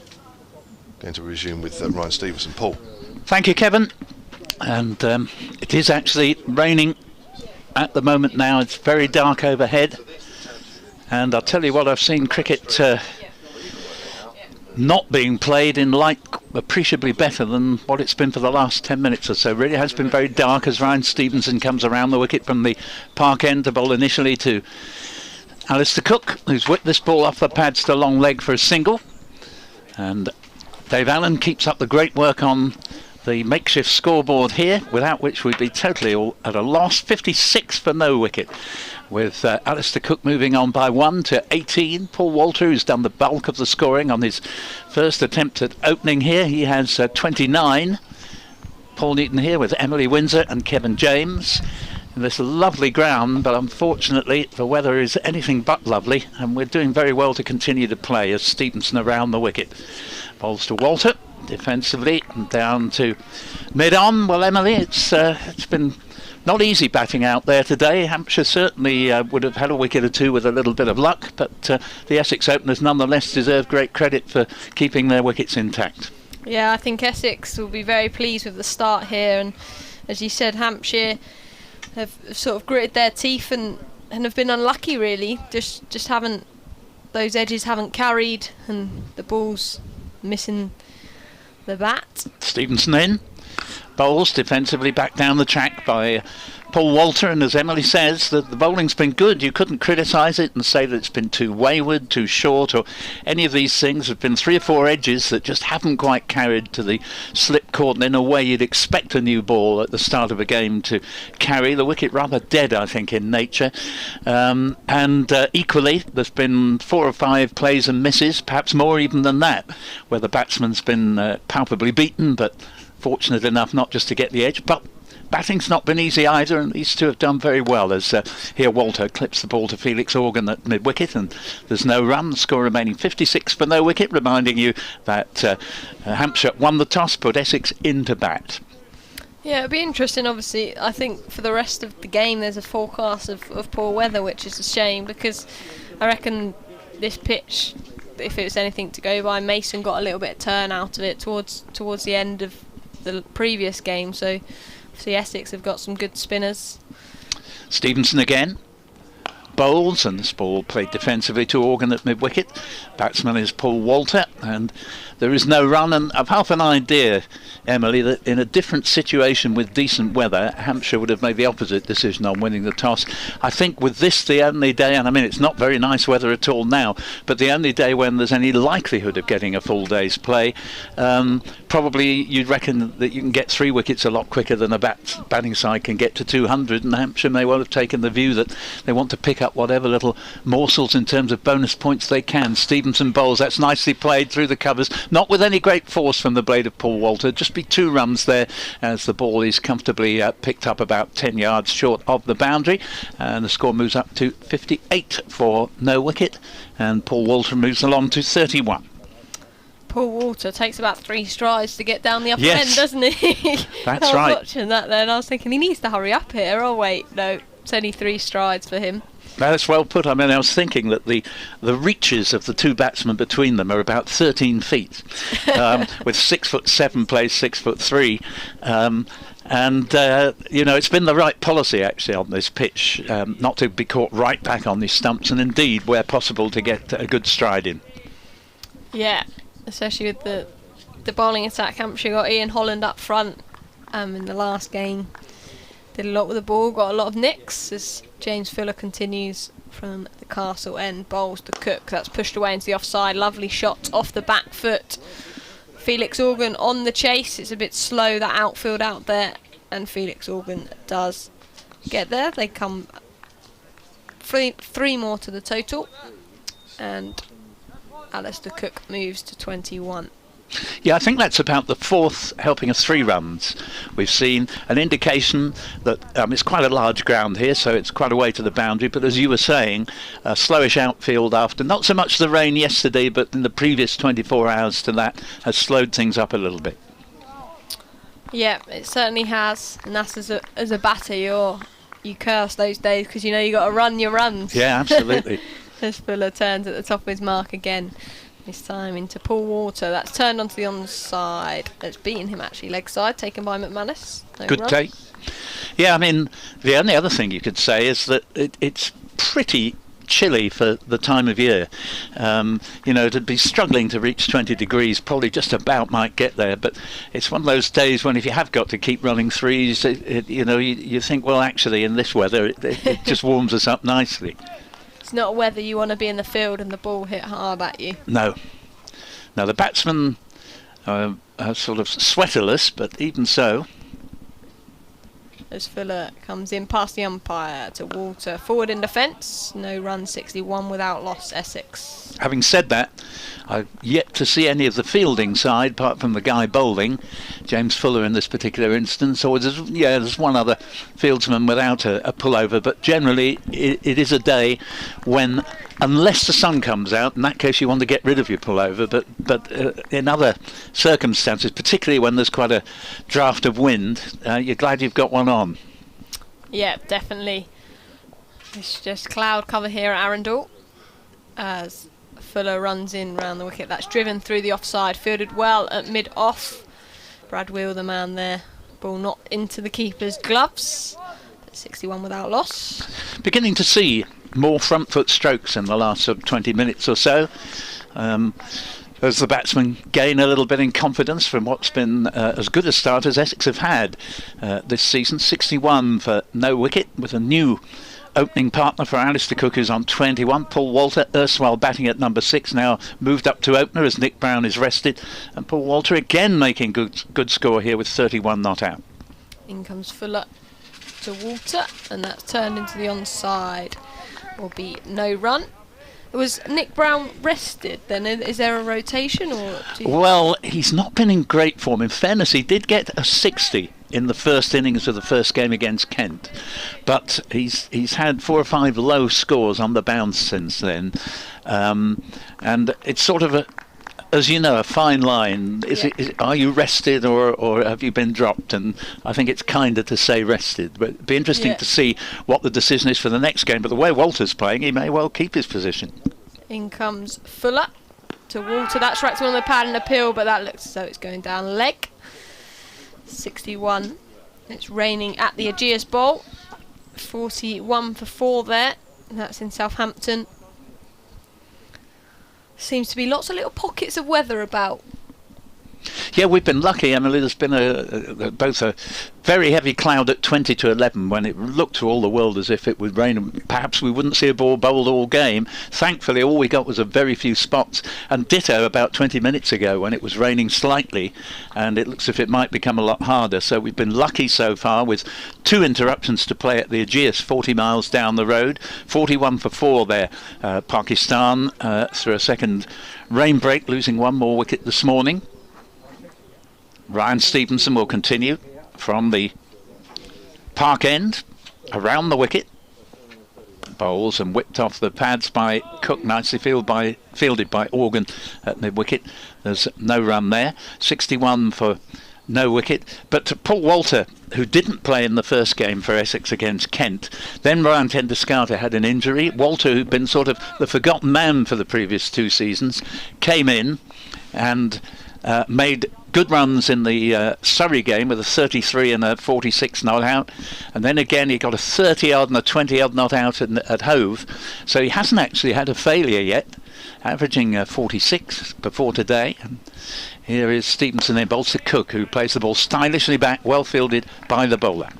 The Hampshire skipper is off the field here at the moment. He went off a couple of overs ago and hasn't come back on. Looks like Ian Holland is stepping up as the captain. I'm not sure as to why North East has gone off the field. They did make one tremendous stop a couple of overs ago, saved a certain 4 runs. Just possible he might have snagged a finger. I didn't particularly see him looking at it, but here's Stevenson in bowls, and this ball's whipped off the pads, and there'll be runs here. They might even have the timing to go for 4. It's a lovely shot here from the former England captain, and it's gone all the way. That is a boundary this time rather than the helping of 3 runs we've become accustomed to, and the timing there was exquisite. And as we always say with Alistair Cook, don't bowl to him there, because he's absolutely superb off the pads. I remember Andy Flower, who was with Essex at the time, saying that he was the best leg side player he'd ever seen, and certainly Cook has scored the majority of his runs into the leg side. 25 to him, 31 to Walter, 65 for none. Yeah, I think you don't want to bowl there to Cook, and you can see that I feel like the field Hampshire have here reflects what a strong leg side player he is. Stevenson bowls, Cook all defence here, much better delivery from Stevenson, played back to the bowler, and generally speaking the direction of the Hampshire bowling as well as the length has been pretty good. Yeah, you don't often do in this format of cricket see 4 on that on the side. You quite often leave that mid-wicket area open, but there's a sort of a short mid-wicket in there, mid-on, square leg. If there was a ring, obviously there's no ring in 4-day cricket, sort of all within a ring, then a fine leg. Stevenson again, economical run-up, about a dozen paces. Balls to Cook, and again hits it firmly back, and again very nicely fielded to his own bowling by Stevenson. So put into bat, Essex 65 for no wicket. Due in next is the rather out of form so far new skipper Tom Wesley. He'd like to make some runs here. Then Dan Lawrence, following his 60 at Hove, which was a game in which he made his reappearance for Essex, previously having been in the England bubble. And Stevenson is in. Bowls Cook. Down to mid-on this time. Again, there'll be no run. 65 for Nutt. End of the over. And Essex continuing to make good progress here with Paul Walter on 31 and Alistair Cook on 25, and the other 9 runs have all come in leg byes. North East back on the field. Does potentially just a loo break from the skipper. The 12th man Tom Scriven comes off the field. Fuller will still have the ball in his hand from that castle end. Walter the man on strike. We're actually seeing one of the brighter interludes in the skyline at the moment, but nasty feeling, although it was against the forecast, which suggested actually a much nicer day than we've been having so far.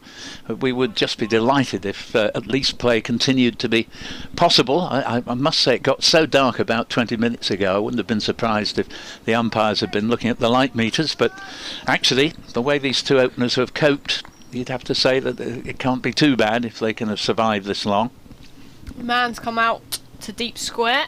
Harry Kane, that man, so maybe some short deliveries to come as Fuller bowls. That is a short delivery but pushed to extra cover. Will be no run. 65 without loss. Yeah, no timing there from Walter for that one. Hit it quite hard but without timing, and the ball went into the ground and looped up into the hands of cover.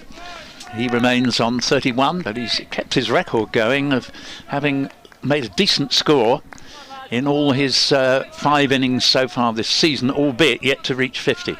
Does he tend to bat lower down the order then, or just not Yes, play? he's previously been number 6 in the order. Okay, as Fuller comes in to Walter bowls. That's 4, that's half stopped at extra cover, but will it have enough legs on it to go to the boundary? Brad Will is on the chase, and yes it has, it's just bobbled over there now. That's 4 runs to Paul Walter. Score moves to 69. Fantastic shot that off the front foot. Yeah, he's a powerful man. In his sort of rise in club cricket, and again for second 11, where of course it's easier than in the first team, but he's been known to have innings. I remember 160 odd on one occasion in a one-day game off about 60 deliveries. I mean, he can hit enormous sixes. From his height, you can imagine he would be powerful. Yeah, long levers. Still on strike, Walters. Fuller bowls. That's pushed forward. No run. Paul Walter moves to 35 to that boundary. But he's certainly in good form, playing very determinedly. He's also been good when Essex have been chasing targets and have lost too many wickets, and he's helped them over the line in a considerable way. And Mark Church, very observantly, when Essex played Surrey, first game that Walter played this season, said, I like the way he bats. I think he could be an opener, and bearing in mind he'd been batting number 6, so that was a good spot on Mark's part. Looks like a change of angle here from Fuller after a discussion with the skipper. Fuller's coming back over the wicket to the left-hander. Paul Walter as he bowls, and that's short. That's on, hit him on the pad. They think about coming through for a single, for a leg bye, but they don't in the end. Fuller does the fielding. And as you know, Emily, in cricket, it's all about confidence, and Nick Brown, despite a good first innings of the season, you know, had sort of found good balls arriving at him at crucial points and getting out early on. And when you get a rack of low scores, however much you try to G yourself up, your confidence is not at a great height. And you can tell with Paul Walter that he's gone out there into a new position, but he's looked, you know, a confident player from the word go. Yeah, massively. Confidence is very important for a batter, as Fuller comes in mid-wicket now in play. That's turned down to the leg side, no run. Nicely taken again, Lewis McManus has wicket kept well today. He couldn't have done anything about the 9 extras which have been leg byes, but he's saved further damage with some good dives where the ball's taken the batsman's pad, and he's been able to dive across and prevent the ball going down for what would have been further leg side boundaries. Yeah, very tidy keeper is Lewis McManus. Very good gloveman. I'm sure lucky to have him as Fuller at the top of the mark from the castle end. Approaches And bowls. That's driven through the offside. Lovely shot from Walter. Full delivery. And hit through the extra cover region for 4. Nothing in doubt there. That's the end of the over. Score moves to 73 without loss. Perfectly described. I mean, that was one of those where it was 4 almost from the moment he picked the bat up, let alone when he'd hit it. He is a powerful man, but it wasn't so much power, but just perfect timing and the confidence that comes from feeling you're in form, getting on the front foot and driving the ball exquisitely away through extra cover for 4 runs there. 4 from the moment it left the bat, taking Essex along to a very healthy 73 without loss. And Paul Walter moves along to 39 now. Thanks very much to Dave Allen for his great work on the scoreboard here, because we can't see the official scoreboard. There only being one here, and it's immediately to our right. 25 to Alistair Cook, who I suspect has had less of the strike. But generally speaking, you'd have to say if you turned up purely on the day and were told one of these, is one of the all-time highest test scorers and the other has got nowhere near playing test cricket, you might get them the wrong way round. Yeah, I think Hampshire need to be a little bit careful here. Essex have just started to score a little bit quicker. Bit of a partnership building here. 73 for the first wicket. Yes, you're quite right. They've bowled well, Hampshire, but it's just been a little bit looser. There've been 1-2 more 4 balls in the last quarter of an hour or so, and in consequence of that, Ryan Stevenson out of the attack at the Park End. His place now taken by Brad Wheel, who's probably the pick of the bowlers that we've seen on the day. Comes in for his second spell. The bowls, but a nice shot from Alistair Cook, and he's worked that one away towards the mid-wicket boundary and probably will get there. And the fieldsman has given up the chase, and Dave Allen signals 4 runs in front of us, just beating Billy Taylor to the honour there. And score goes up still further, as Dave now just searches for that elusive final digit. And it's 77. Thanks very much, Dave. I've forgotten what it was before. 77 for no wicket. Either that or it was slow maths, either or. Indeed, as Wheel comes over the wicket, bowls to Cook. Cook, who on 29 and will add at least a single to that, and indeed it will just be a single, goes up to 30, 78 for no wicket. Essex put into bat. I regret to say that once again the clouds are coming down, and although not quite raining again yet, it looks as if it might well soon be. Yeah, you can sort of feel the drizzle in the air. It's that kind of weather. They've now got a man out there on the mid-wicket boundary, Felix Organ. Wheel in again, hasn't quite found the line and length he showed in his earlier spell yet. As here's the next one, the overcompensates and 4 more.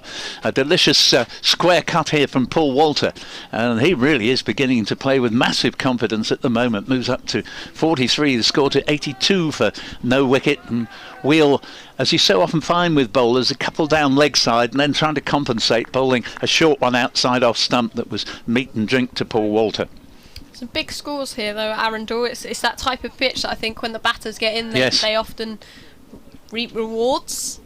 That's right. I mean, outgrounds can be great places to bat. Admittedly, you tend to get a sequence or an alternation between big partnerships, and then suddenly you'll get 3 or 4 wickets go down quite quickly as Wheel comes in. Bowls to Walter. Appeal for LBW. Billy Taylor, the man with the decision, not out. And score remaining 82 without loss. Walter was looking to clip that off the pads as though he thought that it was either pitching outside leg stump or might have gone down leg side. He remains on 43, Cook on 30. Yeah, I think that one was pitching outside leg. Trying to look at the screen, live stream, but the Wi-Fi is not with us. So can't look at that as the drizzle starts to come in the air. Kevin James looking up to the clouds to our right. Wheel bowls. Walter defends into the onside, fielded by the bowler. 82 for no wicket. I was saying that Walter yet to reach a 50, but invariably getting past 30 in his innings so far this season. And he's within 3 runs of his equalling his best of the season, which is 46, and 7 runs of actually reaching that elusive 50.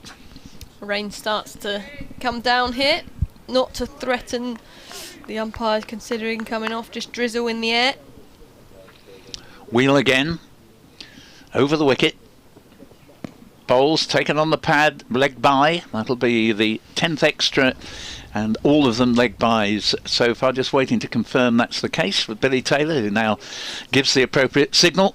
And Essex move along to 83 for no wicket, and Dave Allen, doing a brilliant job on the makeshift scoreboard for us, is a very busy man, because runs have tended to come quite frequently of late. 83 for none at the end of that over. Exactly that. You can see who's on top by how Dave Allen's moving here.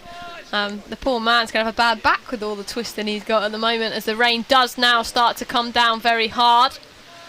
The players are yet to come off the field, but I'd be very surprised if they don't here, because this is proper rain as they start to wander off. Yet they do, and the covers need to come on quickly here, as it's a bit of a downpour.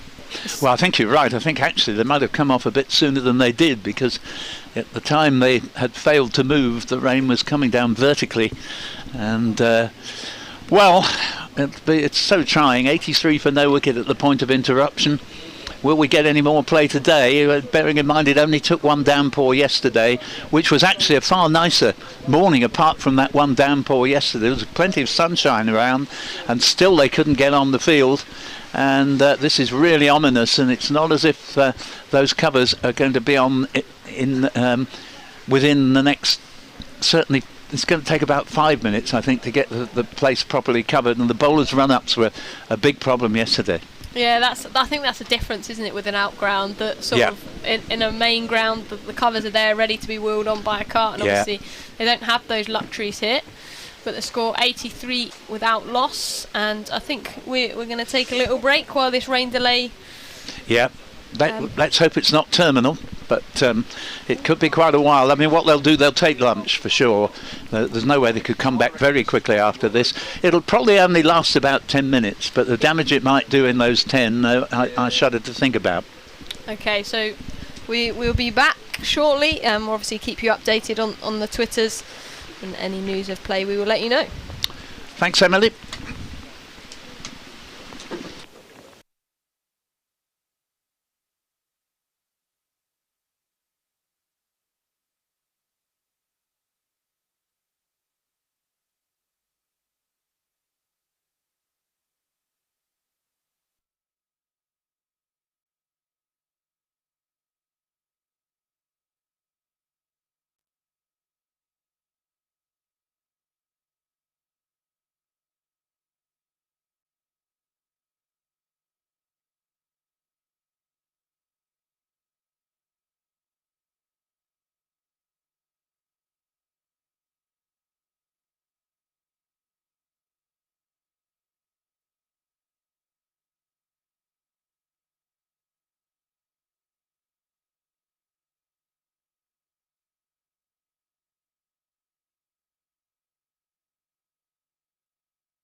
Testing 1, 2, 3.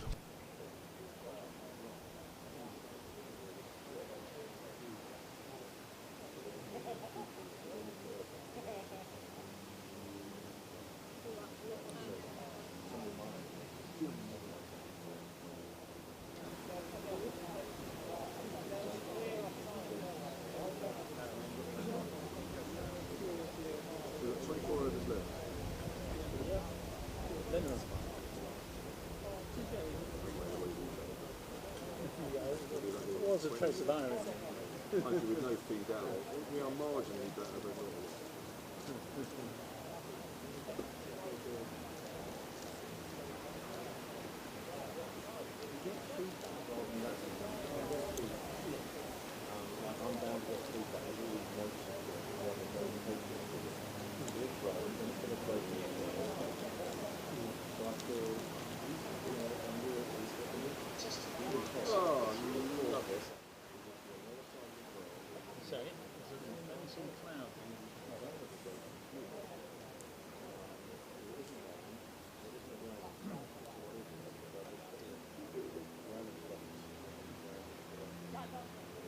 Still borderline about whether going home or staying. If we play the whole lot and I have to do the action, I'll stay, but I don't want to go home.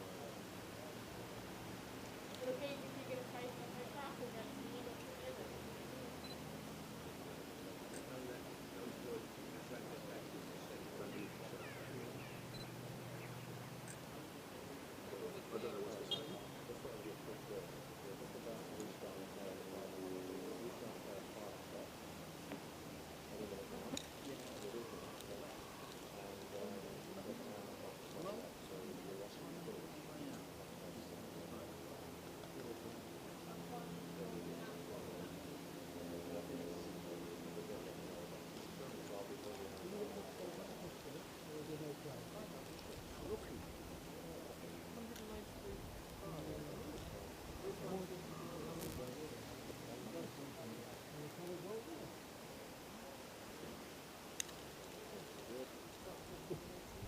Still a very good chance of being the shortest time match in the 21st century.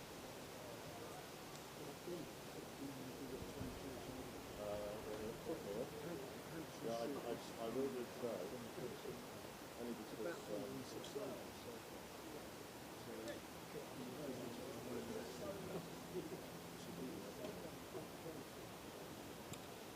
They've been short games before. I mean, in the 5 games, home games, have been completely rained on.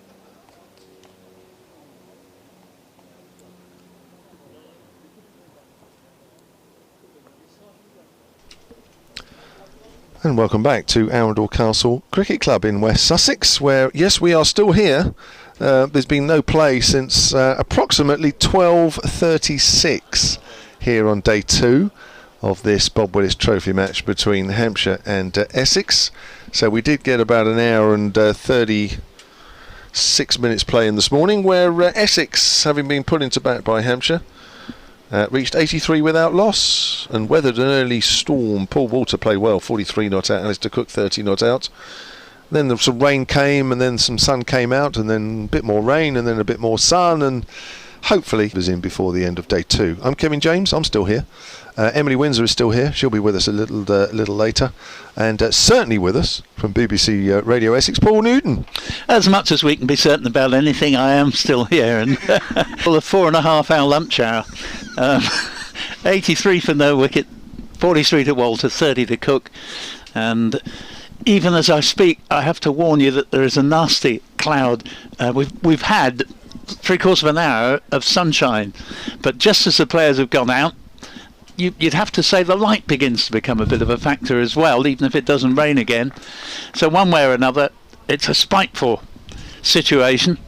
All that either of these sides can hope to do in the limited time that will be left of this game is to see if they can, well, they get 8 points for a draw, and I think it certainly will be a draw, and just the odd possibility of a bonus point here or there. Yeah, that's for sure. It looks like Ian Holland will bowl from the castle end. That's the far end as we look, and it will be Walter to face, and we're going to get some cricket in, which however long we'll enjoy, that's for sure. Here's Holland then with his right arm medium pacers. Bowls to Walter. He pushes that out into the covers and there's no run. We're told that both teams have been very keen to play, but the problem has been over the last couple of days is the bowlers' run-ups are very soggy, and each little shower of rain just keeps that area soggy. Yeah, absolutely, and I think it's true as well, although it'd be wrong to say players are always very keen to play, but in this shortened season and in a lovely setting like this, I think why wouldn't you be keen to play? No, they are. It's but of course there's a balance between being safe. He plays and misses outside the off stump. Seen that a few times this morning. But on the whole, both these openers have played really well. It was always going to be tricky. The ball seamed, the ball swung. Hampshire's bowlers were accurate, and apart from a few edges and a few played and misses, which you'd expect in the situation, both these players have played well. Well, I think Hampshire would have been quite pleased one way. They wouldn't have wanted such a long break, but Essex were beginning to score quite freely when the rains came. Yeah, here's Holland again then to Walter. Oh, and his edge scored first slip, and finally an edge has carried, which he didn't do early, and Tom Alsop has snaffled that up, and Paul Walter didn't add to his 43. He goes, and maybe the luck has changed for Hampshire. Yeah, well, that just underlines the point, really, in that Walter, who had had his scares early on but survived them and was looking increasingly in command at the point where the rains came, he just walloped two majestic fours, one a lovely cover drive and the other a back cut, both going to the boundary pretty quickly. But he comes back out. It's always going to be tricky after a long break to get your eye back in. A good delivery from Ian Holland, having beaten the batsman from the previous ball. And Walter basically needed another quarter of an hour or so to get his eye back in. Good bit of bowling. And he goes to a good catch from Tom Alsop. Yeah. I know Walter will be immensely disappointed that he's got 43 and hasn't been added to. But I think you take 43. Yes. When you've looked at what's been happening in the overs that we've had so far, 23.3 overs in total today, nothing yesterday. But the way the ball's moved around, I think I'd take 43 every time in this situation. And I think, bearing in mind that he's replaced Nick Brown in that slot, obviously it's an anticlimax in that he was going so well on 43 and suddenly a massive break in play and he comes back out and it's not quite the same game and the bowler's recharged his batteries, but I still think the club would think, well, he actually played very well, he deserves a second chance. Yeah, definitely. Yeah, that's worth 60 or 70, I think. Definitely. In normal conditions. Tom Wesley, the skipper, the right-hander, is the new batsman to face Ian Holland. 3 slips for him. Holland bowls outside the off stump. Diving McManus takes that in front of Alsop at first slip. And there is no run. The score remains on 83 for 1. And although Wesley featured in ultimately a match-winning partnership with Dan Lawrence in Essex's win at Hove in the previous game to this, but he got 24, and it's not that he hasn't got any runs, but every time he's looked as if he might be about to hit form, he's then got out. Sunshine here at Arundel as Holland comes in. Again, he's leaving that one alone outside off stump. Yes, he's where are we? Wesley, 3 innings to date in this 3 matches, 6 innings to date in this competition, 85 runs in total, averaging 14. Yeah, not good. What I will say on his behalf is he's a wonderfully talented player. I think he just lacks a little bit of extra confidence, and I'll give you an example of that after his next delivery. Holland in again then. And bowls, and Wesley comes forward, plays that up to mid-on. In one of the more remarkable interviews I've done with an Essex player, he'd hit a wonderful century against the Australians a few years ago. I think it was something like 140 odd. And he'd taken Nathan Lyon to the cleaners, Lyon who went on in not this most recent series last summer, but the one before that, around about 2015 or 16. And Lyon went for 54 off 5 overs. Wesley so dominated him, and I interviewed Tom afterwards and said, well, absolutely wonderful knock, Tom. I didn't think so, he said. He said it must have played and missed 30 times, and literally if he played and missed 5 times it's more than I thought he had. So you can, I think, be a little bit over self-critical, and maybe that's why he's just lacked that extra quality that the really successful test batsmen have, of real deep belief in themselves. Yeah. Here comes the first over from the restart from the park end, and that pulls a pretty good delivery that goes through there. Well, it's a different game, isn't it? Right, was, right at the moment. Uncharacteristic Alistair Cook, that one. Just following the line of the ball outside off stump. Good delivery. Yeah, certainly batting looks quite tricky at the moment. Brad Wheel bowled, I thought, the best spell of the morning, his first spell from the park end, and certainly has the better of Alistair Cook with that one as he comes in again. Bowls and Cook gets, I say, revenge in inverted commas, having been beaten by the previous ball. It's a lovely clip off the pads, nicely fielded at mid-on, and they get a single. And that takes Essex on the first score after the break, 84 for 1, Cook 31. His timing, actually, Cook, wasn't it? Yes. As his innings started to bed in, and it was only 30, but towards the end there was some sumptuous drives and flick off his legs.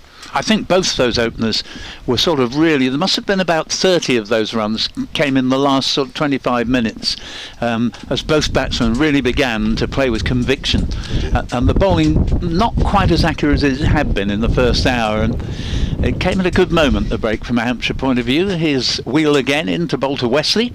Wesley, very nice shot off the pads, brilliantly fielded at square leg.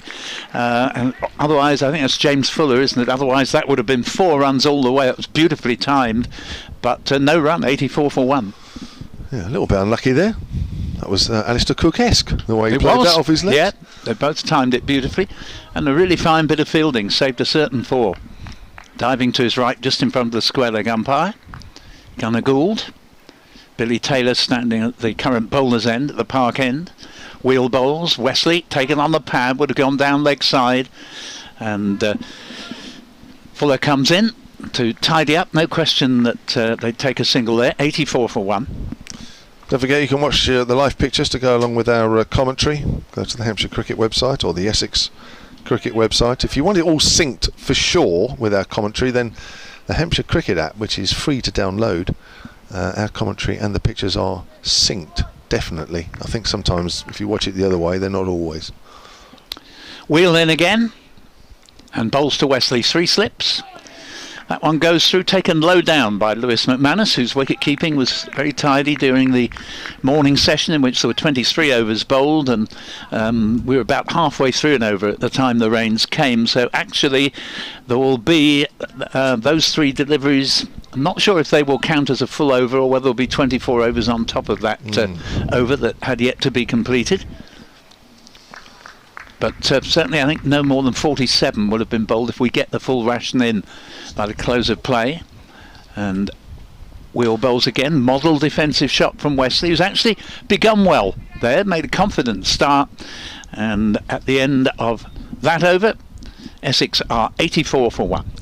So he took over the captaincy in the winter, didn't he, from Ryan Tenderscarter? That's right, yeah. I think the thought was, Kevin, that Ryan had made it known he'd have one more season. Sadly, he couldn't have known what a short season it would be, and that it would be a good moment to let Ryan concentrate on his batting and have Tenderscarter in position where he could advise Wesley, and Wesley could therefore be helped by both Ryan and Alistair Cook, so that he could sort of gradually get the hang of the what's not an easy job, captaining a side. No. I wouldn't know, but I'm told it's not easy. 84 for 1 then, 1 added for the loss of 1 wicket since the restart, and that's edged past, no, it's not past the diving third slip. James Fuller is awesome on the restart. The stop from Wesley in the previous over at square leg, and now here he is at gully, making equally as good a stop, diving low this time to his left. Ian Holland, the wicket taker, 1 for 12. Alistair Cook at the moment on 31. He's added 1 since the restart. We've had 10 minutes of play, predominantly blue sky above, and a bit of sun as well, which is very welcome as well. Cook's on the back foot, steers that up to wideish mid-off, fielded by Stevenson. Yes, I don't think you actually have to have even been captain to know what a difficult job it is. Not only will you have observed it at first hand as a former first-class cricketer yourself, but most captains are batsmen You've only got to look at their record before they were captain, their average before they were captain, and then their average once they are captain. It's very rare that an average goes anything but downwards. Yeah. It's, some of them seem to have a weight on their shoulders, don't they? Outside the off stump, and that's left alone. 22 left overs in the day. Yes, yeah. So Dave, with his wacky scoreboard, is copying what's been put on the scoreboard to our right, which we cannot see. Dave has actually got the score from the Aegeus Bowl as well. Pakistan 200 for 5. Great recovery, actually, and that is Azhar, who's must be approaching 100 by now, in partnership with a guy who thinks excellent, and that's Rizwan. Holland again then to Cook. Oh, plays and misses outside the off stump. Bit of extra bounce from a length. Good delivery. I know you put your wicket keeper sort of between the 6 specialist batsmen and the 4 specialist bowlers, but actually he is not the 7th best batsman, Mohammad Rizwan, in that Pakistan side. He is at the very worst, the 4th most likely to get a good score, and I think actually he's done well enough looking ahead to the future to say, well, you're too low there at 7, you're going to be forever with the tail if we're not careful. Get him up that order. He's a good wicket keeper as well. Holland again. Oh, he's thinking about playing at that, but just withdrew the bat right at the last minute. Alistair Cook looks like just nipped back on him a little bit as well. Yeah. So Pakistan looks a little bit ragged in the field yesterday, didn't they? They looked a bit fed up looking on the highlights. I'm sure they're enjoying now a good partnership themselves. 2 things that were great is that they all rushed to congratulate Zach Crawley when he was finally out, and secondly, I like the way so many of them play with a smile on their faces. Yeah, it's good to see. Not always been the case. That's kept a bit low. Cook off a thick outside edge works that away square on the offside. That'll be the end of the over. Essex 84 for 1, coming towards the end of day 2, and we've hardly played. Yeah, I mean, just that final point on the England-Pakistan situation, we can remember series where the atmosphere between the 2 sides was almost poisonous, you know, and bonhomie was not readily to be seen at all. But I think both series this summer have been played in an absolutely superb spirit. Yes, they have. Good for the game. Well, I think, I mean, let's be honest, you know, the West Indies and Pakistan have done England a favour. They have coming over them. Absolutely. I think England do appreciate that. Yeah. And I would love to think, as we see Brad Wheel coming in for a new over, and this ball is driven away, and that's going to produce runs into the offside, maybe 4 of them. I think the ball's probably got the carry to make the way all the way to the boundary. It's a square drive there, or in fact there's terrific effort to stop it, and looks to have commuted it to 3 runs. Do you need to get that? I'll just get it. Yeah, that's not a problem. He's just lost a bit of paper, has Paul, in that little gust of wind. It's just in front of us. Don't want it blowing too far, because there's an embankment in front of us, and then you've got real problems if it goes down there, because that is quite steep. So 87 for 1, courtesy of Dave Allen's super duper scoreboard. I haven't actually tweeted his scoreboard. I'll do that tomorrow, and because it hasn't always been running today, of course, because we've been off for quite a bit, but I promise you I'll tweet his scoreboard tomorrow at Solent Sport, so look out for that. Wesley has 3, Alistair Cook has 31. The 1 wicket that has fallen since the resumption at 5 o'clock is that of Paul Walter, caught by Allsop at first slip off the bowling of Ian Holland. And here comes the next delivery, and lovely sunshine now, best part of the day. Wheels in bowls, play and a miss from Alistair Cook, score remaining 87 for 1. And I know both the summer visitors would be enormously gratified if England had returned the compliment and play series in West Indies and Pakistan, who are trying to get home series going again. I think they're going to have to. Yeah. And it'd be great if England, you know, do go out to either of those countries, because they've both done England an enormous favour, and the whole cricketing public over here. Gosh, yeah. It's rescued the summer as round the wicket comes Wheel to the left-handed Cook. 26 to 26. Cook plays the ball out to his number sake as opposed to namesake. There, James Fuller, and score remaining at 87 for 1. Walter, the man out immediately after the break, remotely going to join in with the appeal from those behind, and he gave as good as he got, and he said, well, as long as I'm enjoying it, I'm going to continue. What it's all about. I mean, he's only 35. Westy drives through the covers, that's in the gap, and that's going for 4. Fairly square. A little bit over pitched there from Ian Holland.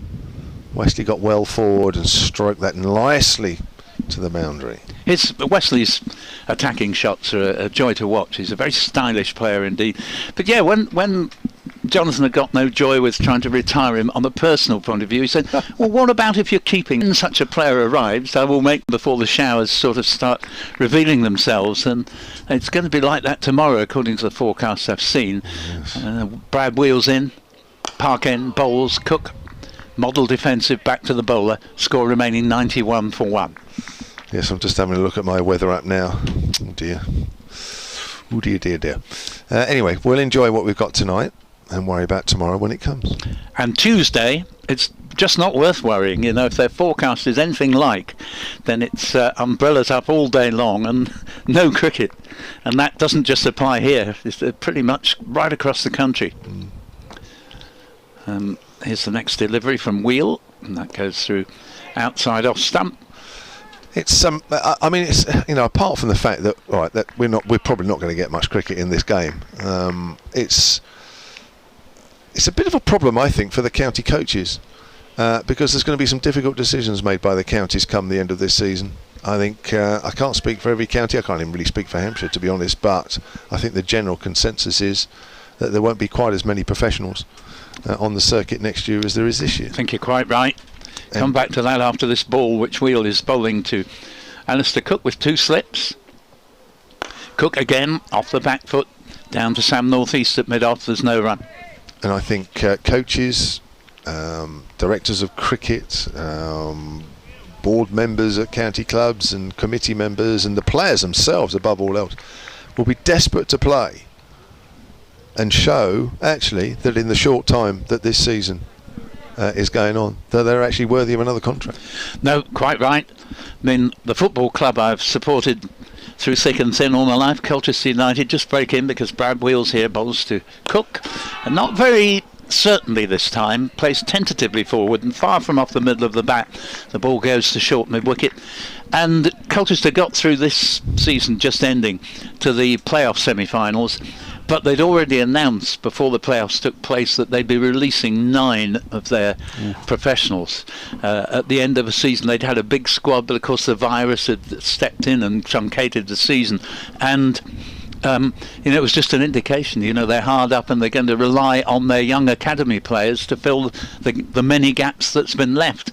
The next ball is played into the offside and no run there. Sam North East fields at mid-off, and I don't see why it wouldn't be replicated with cricket. It'll be good news for some of the youngsters who will get a game they wouldn't otherwise have got, but some of the experienced players will be the ones who go.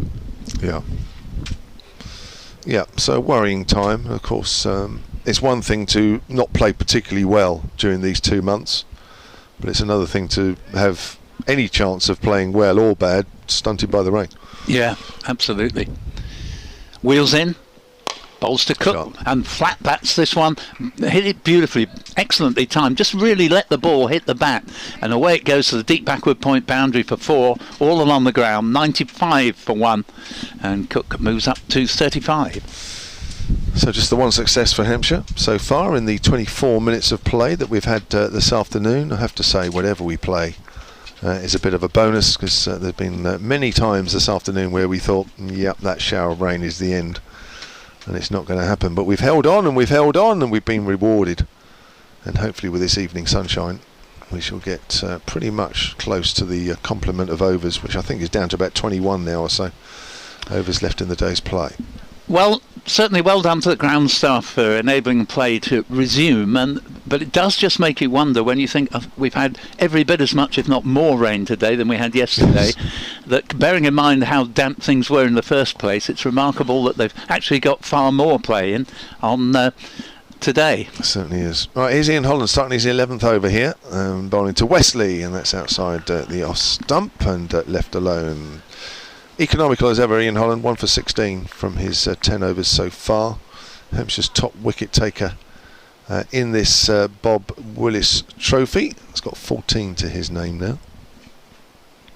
But the Bob Willis Trophy, praise be, has rescued the season, and although the standard, you can say the batting's not been great, but there's been some good games and some competitive cricket played. Oh, I mean, I can only speak for Hampshire. It's Again, that's outside the off stump and left alone. That the last 2 games Hampshire have been involved with. I know we tend to say, oh, they're really good games because our side has won. But I think they've been as... If you take the Hampshire... you mentioned it earlier. The Hampshire-Somerset game out of the equation last year. The 4-day game where Abbott ran riot and denied Somerset basically the title. If you take that game out, which was quite exciting, I would say the last 2 games for Hampshire have been as exciting as anything I've seen for quite a while. Praise be. Yep. Here's Holland again then. Temperatures just dropped a little bit, unfortunately, as Wesley comes forward, pushes that out into the covers fielded by Crane. And for the reasons we've been mentioning, with the squads likely to be fewer from next season because of the effects of the virus, and unlikely to really increase again for 3 or 4 years yet, if at all. There is every incentive, as you've said, for both senior players to try and show that they're still worth their place and the money they cost, and for junior players to spot opportunities and take them. Here's Holland. Wesley plays and misses outside the off stump there. Ball just dips away from him a fraction. Good delivery there. 95 for 1 here at Essex. It's difficult to see where we're going to get a result out of this game. I think we're just going to have to accept that we'll play for a few bonus points here and there. I'm not even sure. Yeah. It's difficult. When you know you've got a decent last day, weather-wise, then you can sort of got something to work with. But when it looks like tomorrow's not great and Tuesday's not great. And of course Tuesday's also the last day of the test match. Oh dear, yes. Here's Holland again. Again it's accurate, and again Wesley's pushing forward quietly back to the bowler. But well done to Pakistan actually today, because when they lost the 3 wickets last night, it really looked as if they could well be beaten by today, but not so. And Azharani and Mohammad Rizwan have really fought and shown an excellent example to perhaps 1 or 2 members of the team who've let things go a little bit. Yeah, that's for sure. Here's Holland again then. Sun's just disappeared for a little while. As Wesley again comes forward and allowing that ball to go through to the keeper. Score 95 for 1 Essex, that 1 wicket. Paul Walter out for 43. Yep, Alistair Cook continuing on 35, and it's typical Alistair Cook actually. Of the 2 on the day, he looked the less impressive player than Paul Walter, who until the rain break was in thunderously good form and increasingly so. But I've seen many players look as if they were in better nick than Alistair, but they're back in the pavilion and he's still got a couple of hours left to bat. Very, very true. Yes, he's 43 coming off just 82 balls really, 8 fours in that. Brad Wheel around the wicket.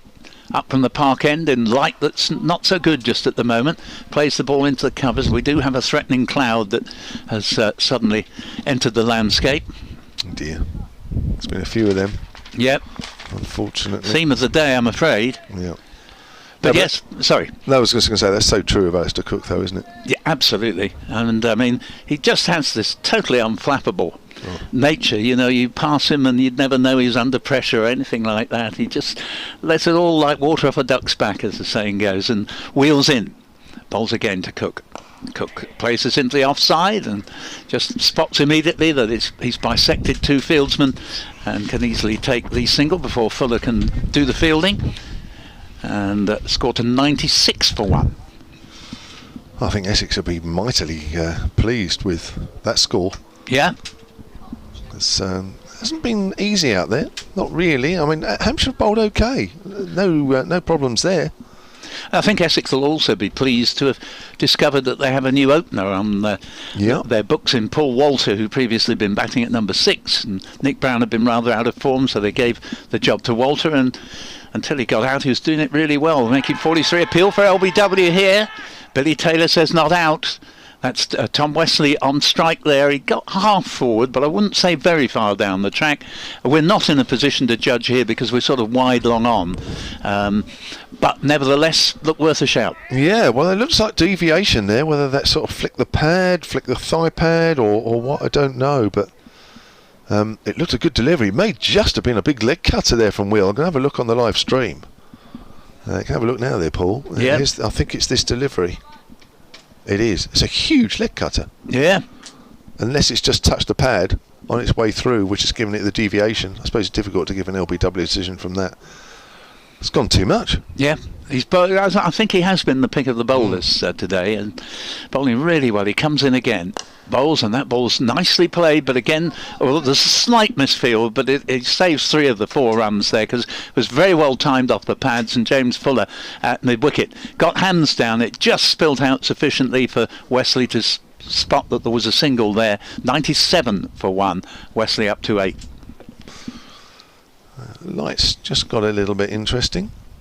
Yes, you'd struggle if it didn't improve, but it will improve a bit. I'm just peering out, looking outside. The sun is beginning to come from behind the cloud again. The danger would be if it actually rained out of it, but I think we'll just be all right on this occasion as Wheels in and bowls to Cook.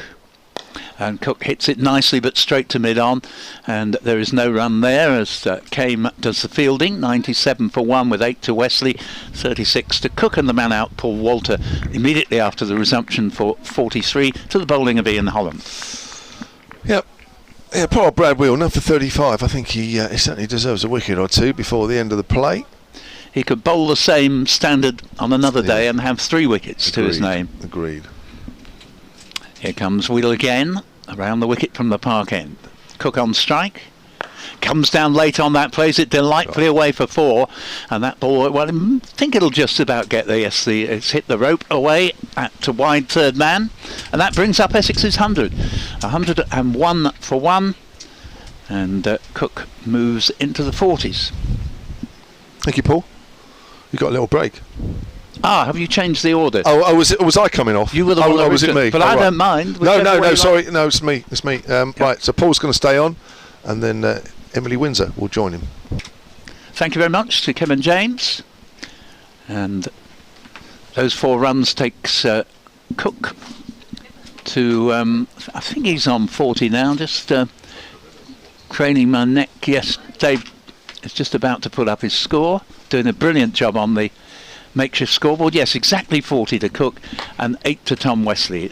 And Emily comes in. I'll just talk over this first ball while she gets her microphone in. We each have to have separate microphones at the moment. Wesley's played the first ball of a new Ian Holland over from the castle end down to mid-on, and there's no run. Welcome back, Emily. Welcome back. Essex, I think, will still be happy with the start of today. Yeah, very much so. The 1 wicket for Hampshire, but wouldn't necessarily say that's a reflection on how Hampshire have bowled. As Holland bowls, and that's left alone outside the off stump by Wesley. No run. Yes, Wesley could desperately do with a decent innings here.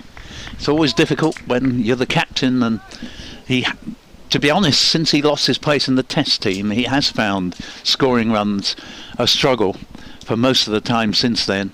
And of course now with the burden of captaincy as well, he'll be pleased anyway that he's presided over 3 wins for his team this season. Holland from the castle end, that's on the back foot, pushed to extra cover, be no run. And I think it's sort of, we talked about when things are going your way earlier, they seem to be, and just the moment at the start, Wesley early in his innings absolutely levered one. Yes. To mid-wicket, and it was a fantastic dive and stop, and it's one of those things that when things are not going your way, those shots often get stopped. Then no, very good point. He probably, all he needs is that shot to go for 4, then your confidence automatically builds up again. As Holland again, top of the mark from the castle end, bowls to Weatherly, left alone outside the off stump into McManus's gloves. Well, Wesley has played 2 very nice shots that did go for runs. He got a 3 out to deep backward point that looked as if it'd go for 4 but didn't quite, and then a lovely cover drive for 4. So anyone who thinks he can only play into the onside, that would put them right on that score. But nevertheless, his problem has tended to be he's often been playing well and then just seemed to lose concentration in a given moment. Holland again to Wesley bowls, and that's played into the onside, will be no run.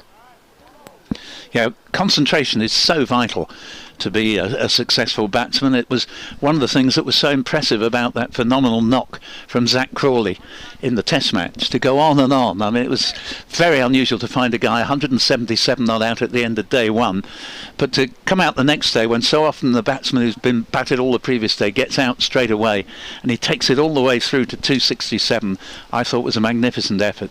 Yeah, and Josh Butler in partnership as well. Yeah, That's he a was hell of a brilliant. partnership as Holland bowls, and that's forward in defence. Will be no run. 101 for 1, Essex. Paul Water, the man out earlier on 43. Caught by Allsop at first slip, bowled by Holland. That's the end of the over. Alistair Cook, the other man at the crease. 40 not out. It will be a hand sanitising break. Yes, they're hard to get used to, these. I watched the players as though they were coming off and thinking, oh dear, sort of craning my neck to see if it was about to rain again. But thankfully, it is just for the regulation sanitation break every 6 overs, which means, on my reckoning, we've probably got 18 overs left after they resume, with Essex having moved on from 83 for no wicket, at which point when they came back they immediately lost Walter. Very well caught low down at first slip by Tom Allsop for 43, but a fine knock from Walter. Alistair Cook has continued in his usual way, 40 not out. Tom Wesley 8 not out, 101 for 1. And I have a hunch that whoever won the toss today would have put the opposition in, not because they thought that batting would necessarily be that difficult, but because, bearing in mind the weather forecast is so unpromising the last 2 days, you're more likely to pick up a couple of bonus points as the fielding side than the batting side, where obviously you only get the first one when you've got to 200. So I think that was probably very much part of the thinking, and Essex therefore will have been very pleased, particularly with a new opener in Paul Walter. They'll have been particularly pleased to have sort of removed any immediate threat of suddenly losing a volley of wickets. Yeah, that session before the rain was very good from Essex, and the rain also, I think, came at a right time for Hampshire, as Essex was starting to push on a bit, scoring quite freely, but the rain obviously put a halt to that and put a halt to Paul Walter's innings, as the wind is starting to get up here. I don't know if you can hear that on our microphones. It was very windy yesterday, less so today, but it's gradually been getting stronger in the course of the afternoon, and if it blows the clouds over, then we'll happily put up with it. Paul Newton here with Emily Windsor, and at 6 o'clock we'll be rejoined by Kevin James, and happy at least to have some cricket to describe for you today after not a ball was bowled yesterday. Yep, Brad Will's still ball in hand. I think he's bowled nicely this spell. Very unlucky here not to get a wicket. Yes, bowl. I thought he was the pick of the bowlers in the morning session that we had from 11 o'clock till the rain came at 12:36. Here is Wheel. Over the wicket now to Cook. And Cook has angled this ball down into one of his favourite areas. This one won't go to the boundary, but he will be able to come back for the second. And see, he's played the ball at 45 degrees behind the wicket on the offside. Good retrieval there from Mason Crane, and the score goes along to 103 for 1, and Cook up to 42.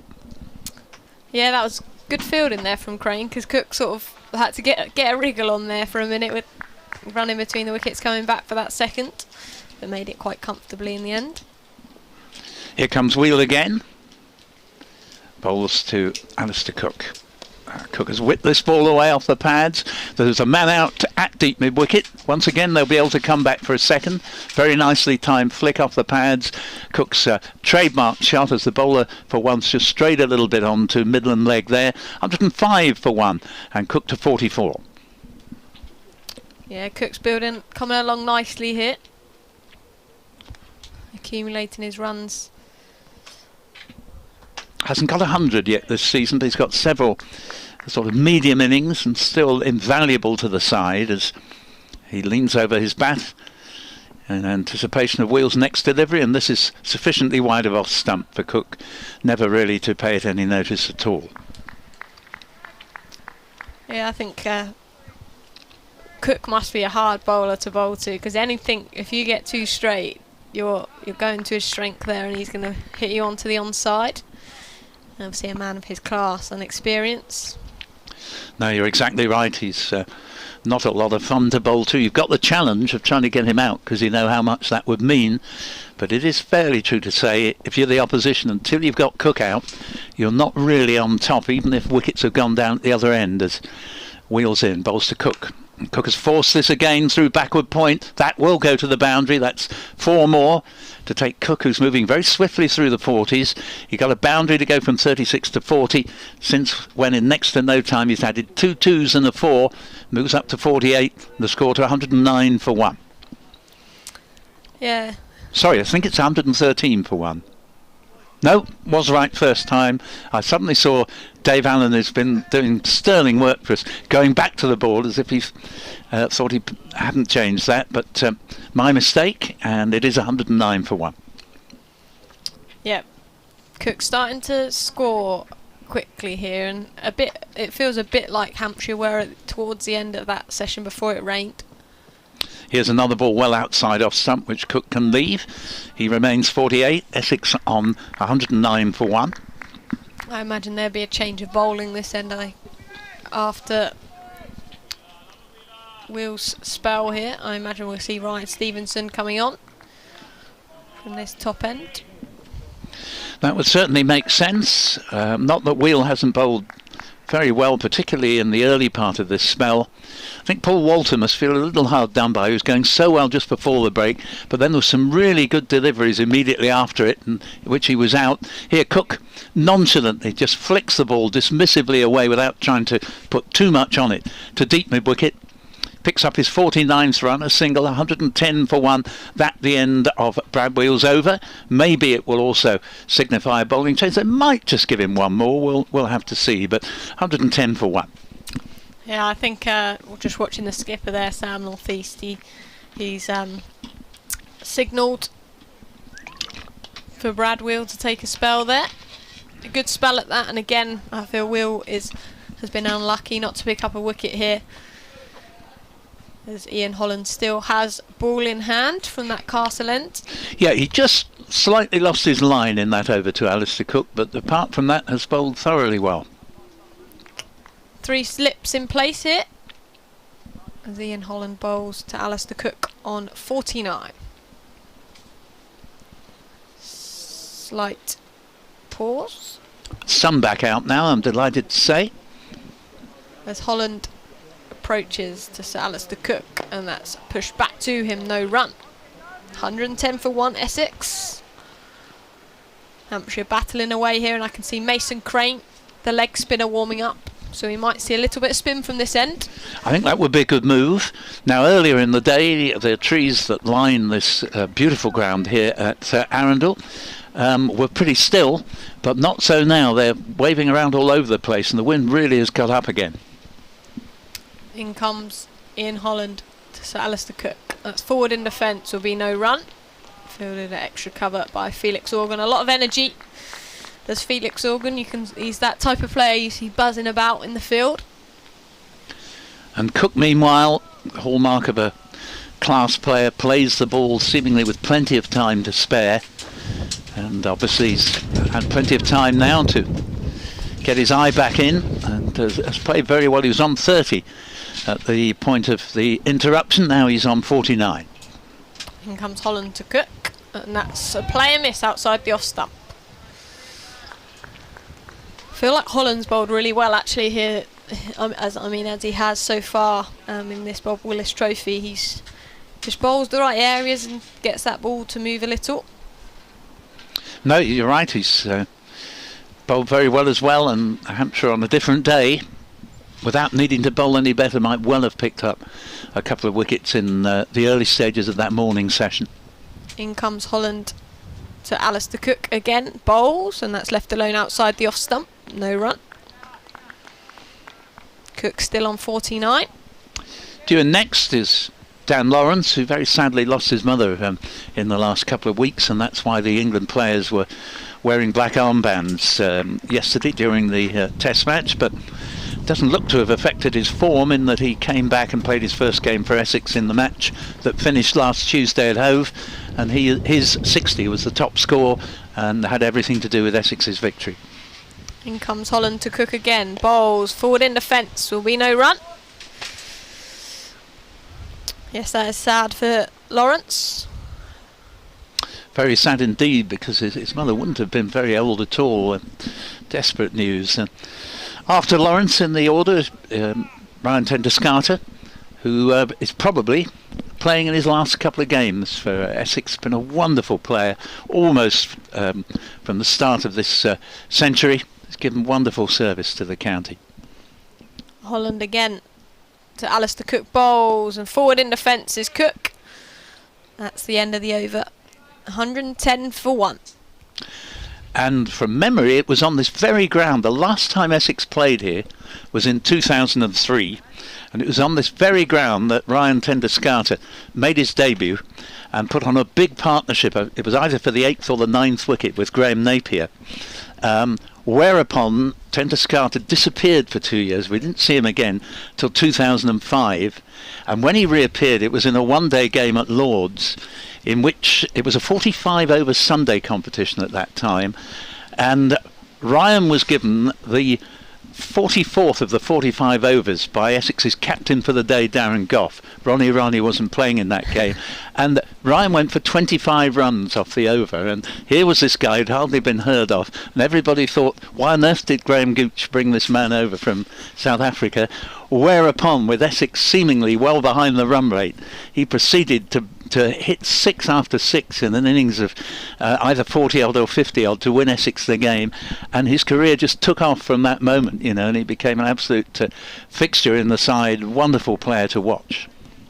Yeah, he certainly is a man of experience. I feel like Essex have a nice balance in their side at the moment of talented young players with a lot of experience. Yep, very well put. That's exactly right. However much you want your youngsters to come through, you do need 3 or 4 really good experienced players. That's the great value of Alistair Cook continuing to play. We're going to see Mason Crane, as you indicated, coming into the attack from the park end and bowling initially to the right-handed Tom Wesley, who's on 8. Here's Crane, bowls and dabbed away into the offside, but straight to backward point. There'll be no run there. Yeah, it'd be interesting how Crane goes this evening. Obviously, leg spinners, wrist spinners tend to get a little bit more turn. Yeah, I think there was a bit of turn there. And the sun comes out really brightly now. It's a lovely sight here at the Arundel Castle ground. This ball was a little bit edgy there from Wesley, but it's stopped at slip, went straight to ground, wasn't a chance. 110 for 1. Soft hands there from Wesley. Again, the ball just doesn't seem to be fizzing through off the seamers. No. As Crane's in again, past umpire Billy Taylor. Bowls, and this ball's pulled away into the onside by Wesley. Just a single out to the man on the boundary, Ryan Stevenson. Single, 111 for 1. Nelson on the board for Essex, and Wesley moves to 9. And Cook comes into strike on 49. Change of field, obviously, to the left-handed Alistair Cook. Cook himself taking fresh guard, possibly wanting a slightly different guard for the leg spinner as it would be to a right-hander. Of course, turning the other way to the left-hander. And Mason Crane just wanting a very slight adjustment to his field, but now on his way again in glorious evening sunshine. Bowls, and Cook works this ball, but straight to shortish mid-wicket. There's no run. Tom Alsop, the fieldsman. Mid-on, really, rather than mid-wicket. Always the way, isn't it? When you're one shy of that landmark, you take a few balls to get there. Cook again. Yep, well, that certainly holds true, as Alsop again does the fielding at mid-on. The score remaining 111 for 1. That's a lot of ones, and it's just as well that Dave Allen, our scorer, has brought plenty of ones with him, or otherwise he'd struggle to update the score as Crane bowls again, and Cook attempts to get his 50th run here by flicking it off the pads, but misses. The end of the over, an encouraging start for Mason Crane, and we're just updated on the score from the Aegeus, with Pakistan have now lost a 6th wicket, 228 for 6, and just wondering whether that was Azhar Ali who got his 100. It's Mohammad Rizwan, the man to go, but not before he and Ali had really restored Pakistan to a position at least of respectability. Yeah, important partnership that. England at right on top after yesterday's play. Lots of runs scored, then the 3 quick quick wickets at the Ageas Bowl. Vital partnership there. Change of bowling from the Castle End. James Fuller's coming into the attack. But it is nice for Azhar Ali, the skipper, who hasn't had a good series up to this point, was criticised for one or two of his tactics in the test that England won in that thrilling run chase in the first of the 3 tests. It's nice that Azhar Ali is an absolute gentleman, plays the game in a great spirit and with a smile on his face. And I think people will be very pleased for him that he's got 100 in this final test. A bit like Josh Butler when he had the critiques behind him, and he's had 2 good scores now. There's James Fuller in to Wesley, and that's turned away into the onside, fielded at mid-wicket by Harry Kane. Will be no run. Yeah, I mean, Josh Butler was gone for all money, really, by rights. He'd had a nightmare time with the gloves, but as you say, he showed he was made of stern stuff. The selectors stayed with him, and his batting since then has been an absolute revelation. Yeah, I think they knew as selectors, don't they? They know how talented Joss is, and that would have done him the world of good for his confidence and hopefully get the media and critiques off his back for a little while anyway, as Fuller approaches and bowls to Wesley. Forward in defence, will be no run. Well, you can justify his inclusion purely as a batsman, which is his status when he first came back under Ed Smith, when Ed Smith took over a couple of years ago, and Johnny Bairstow was the man with the gloves at the time, but Ed Smith thought that Butler had been unduly overlooked and brought him back as a pure batsman, and then when Bairstow lost form with the gloves, first Ben Foakes and then Joss Butler took them over. But even if you have to say, Joss, your keeping's just not up to it at the moment, he still fully justifies his place as one of the top 6 batsmen. In comes Fuller to Wesley, bowls. That's driven down the ground but fielded well there by Fuller. He's thrown the ball back and it's actually hit Wesley. Aiming for it back into the keeper's gloves. Did apologise, put his hand up straight away. Yeah, I mean, I can see Fuller's point, because the batsman at the time when Fuller shaped to throw was just out of his ground, and there's many a bowler does that. I mean, he didn't aim it high, so the batsman was in no danger, but you are entitled, if the batsman's out of his ground, to have a shy. In comes Fuller again, bowls, and that's shorter, but this time fielded again by him. Be no run. 1-1-1 for 1. Hampshire have done well here. Period of dot balls, building some pressure on Essex. Good cricket this over, because the bowling's been very straight. Wesley's played it with a very straight bat, and Fuller's fielded exceptionally well to his own bowling twice running. He's fielded exceptionally well all day, really. Yeah, he has, you're right. I think he's been that standout fielder. He's a fast bowler, but he's gone to ground a lot, made some fantastic stops. As Fuller comes in, bowls to Wesley, turn away into the onside, fielded at mid-wicket. Well by Kane. Well, that rather underlines the point you made 10 minutes ago, that when you're just not in the very best of form, your best shots go straight to fieldsmen. And actually, that wasn't such a good ball from Fuller. And it was sort of nice half volley on leg stump, and Wesley would normally reckon to put that away to the boundary, but he hit it to the one man who could possibly have done anything about it, and it went straight to him. Yeah, that's always the way. It's Fuller again, top of the mark. A nice long run up. Bowls to Wesley, and that's forward in defence, no run. Stevenson fields at backward point. 1-1-1 for 1. That's 2 or 1 maiden. Alistair Cook still on 49. Good period of play for Hampshire. Yes, as you rather indicated, Cook's been on 49 for a little while now. Hasn't had that much of the strike, but one thing's for certain, he's long since stopped fretting when he gets fairly near a landmark. He's been so close to so many of them, and of course the mind goes back to his final ever test innings at the Oval in 2018, when of course he got to his 100 with the help of 4 overthrows. So he was going to get a single, but ended up getting a 5 that took him through to that 100, at which the ground rose as one. He's such a popular player, and yeah. I remember an innings at the Ageas in a test match where Cook hadn't been in the best of form, and he got back to form, and again the crowd just took to him and stood up when he was finally out, or when he reached the landmark, and gave him the most tremendous hand. And this ball, start of a new over from Mason Crane, has been hit down the ground to Fuller, who again fields well, this time at deep mid-on. Ball's following him round, and his fielding's been absolutely excellent, as you say. So no run, still can't find his 50. And Crane in again. Bowls, and that ball goes to the keeper, and Dave Allen, our scorer, just intimating that he'll have been on the ground that day when Cook got back to form at the Aegeus, and he got a quite exceptional reception. The ordinary players don't get. The country's really taken to him as Crane's in again, bowls to Cook, and Cook tries to whip it away into the onside for his 50th run, misses and taken on the pad. Yeah, I feel like Cook brings a lot of sort of goosebump moments, like that moment on his last Test match when he got that 100 as a spectator, whether you were at the ground or watching on TV. It just gives you goosebumps. Like, he just brings those sort of situations. Absolutely. Crane's in again, bowls to Cook, and there's his 50.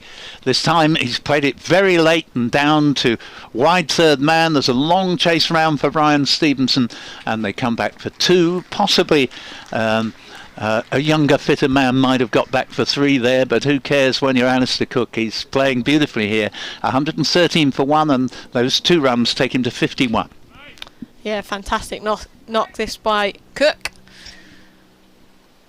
And he's just there, isn't he? Looks set, and that's worrying signs for Hampshire. Does not look phased at all. Crane in, bowls to him, whips this ball but straight to mid-on, sort of mid-on come mid-wicket. We've got a very straight mid-on who's a good 20 yards behind the bowler, and then a wider mid-on. You wouldn't quite call him a mid-wicket.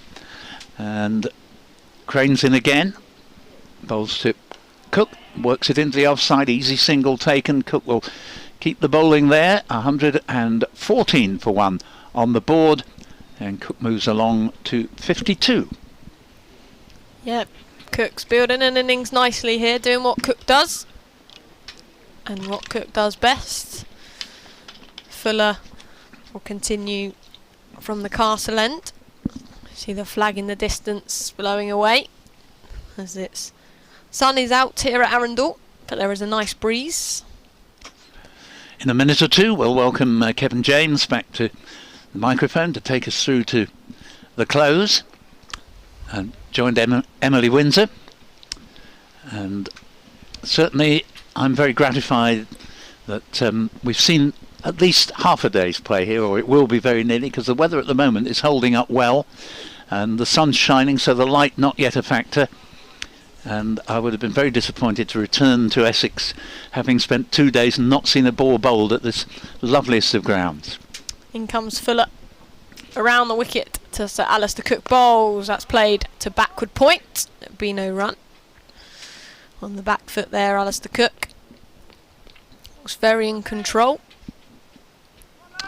Yes, he does, and he brings such a calmness with him when he bats, and there's no doubt about it. You can pick on almost any Essex player, and whenever they're in partnership with Alistair Cook, they always seem to find batting easier themselves, because of course Cook's presence has a limiting effect on the opposition bowling attack.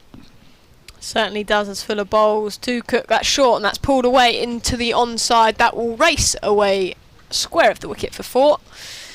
118 for 1. And for once I'm spared the commentator's curse there, because when you've just raised someone up, I'm sitting there thinking, I bet he's out having said that. But thankfully he actually demonstrated what I was saying, that he makes it so hard for an opposition bowling attack that it helps the man at the other end as well. And when people play with the Cook's predecessor in many ways, Graham Gooch, and Graham Gooch, people who partnered him found their task much easier. Fuller to Cook, pushed into the offside. This time will be no run. Yeah, and I think as a batter for Wesley, probably there's no better man to be at the other end. You're not in the best of nick, but I'm sure, well, we know Cook's been through many of those situations in an England shirt just as well, so he's got that experience, and will probably be communicating with Wesley, not necessarily telling him what to do or how to play, but just saying the right things. Well, you're right. The two bat very well together, and it was against Hampshire in 2017. Essex lost Nick Brown early, and Cook and Wesley put on 243 for the second wicket. Fuller to Cook, that short and pulled away. I think that could split the men. Yes, it does. There's a man out at deep square and a man at fine leg, and that went between the two. 4 runs, and fantastic shot by Cook, well controlled, never in danger of hitting that in the air to either of those men. Yes, you don't bowl there to Alistair Cook and get away with it, and I'm afraid he's done it twice this over, and Cook's pulled him away to deep backward square leg both times very effectively. 122 for 1, and Cook is, people think of him as a slow scoring batsman. Now he isn't quick, but he's quicker than many people think. He's very often not the slowest of a partnership at the crease, and he's moved on very swiftly to 60. Fuller to Cook again, bowls, that's down the leg side, great take by Lewis McManus, diving full stretch to his right. And let me just say good evening as we prepare to welcome back Kevin James. Nice to work with you, Emily. Thank you. It's been a pleasure, as always, as James Fuller still bowling from that castle end. 2 slips in place, and Fuller at the top of his mark here in a sunny Arundel evening. Alistair Cook, 60 not out, as Fuller bowls, and that's turned into the onside. 2 men out there to pick up a single. 1, 2, 3 the score, and that will be the end of the over. 1, 2, 3 for 1. I'm not sure about the tactic of bowling short deliveries to Alistair Cook, if that is what Fuller's going for there this over.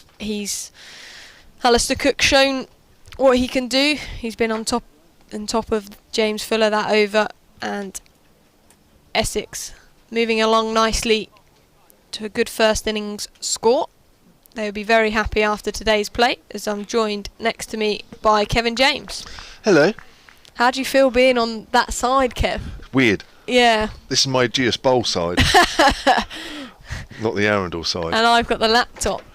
You have, great, you got it all. Alistair Cook, 61 not out off 109 deliveries, including 8 fours.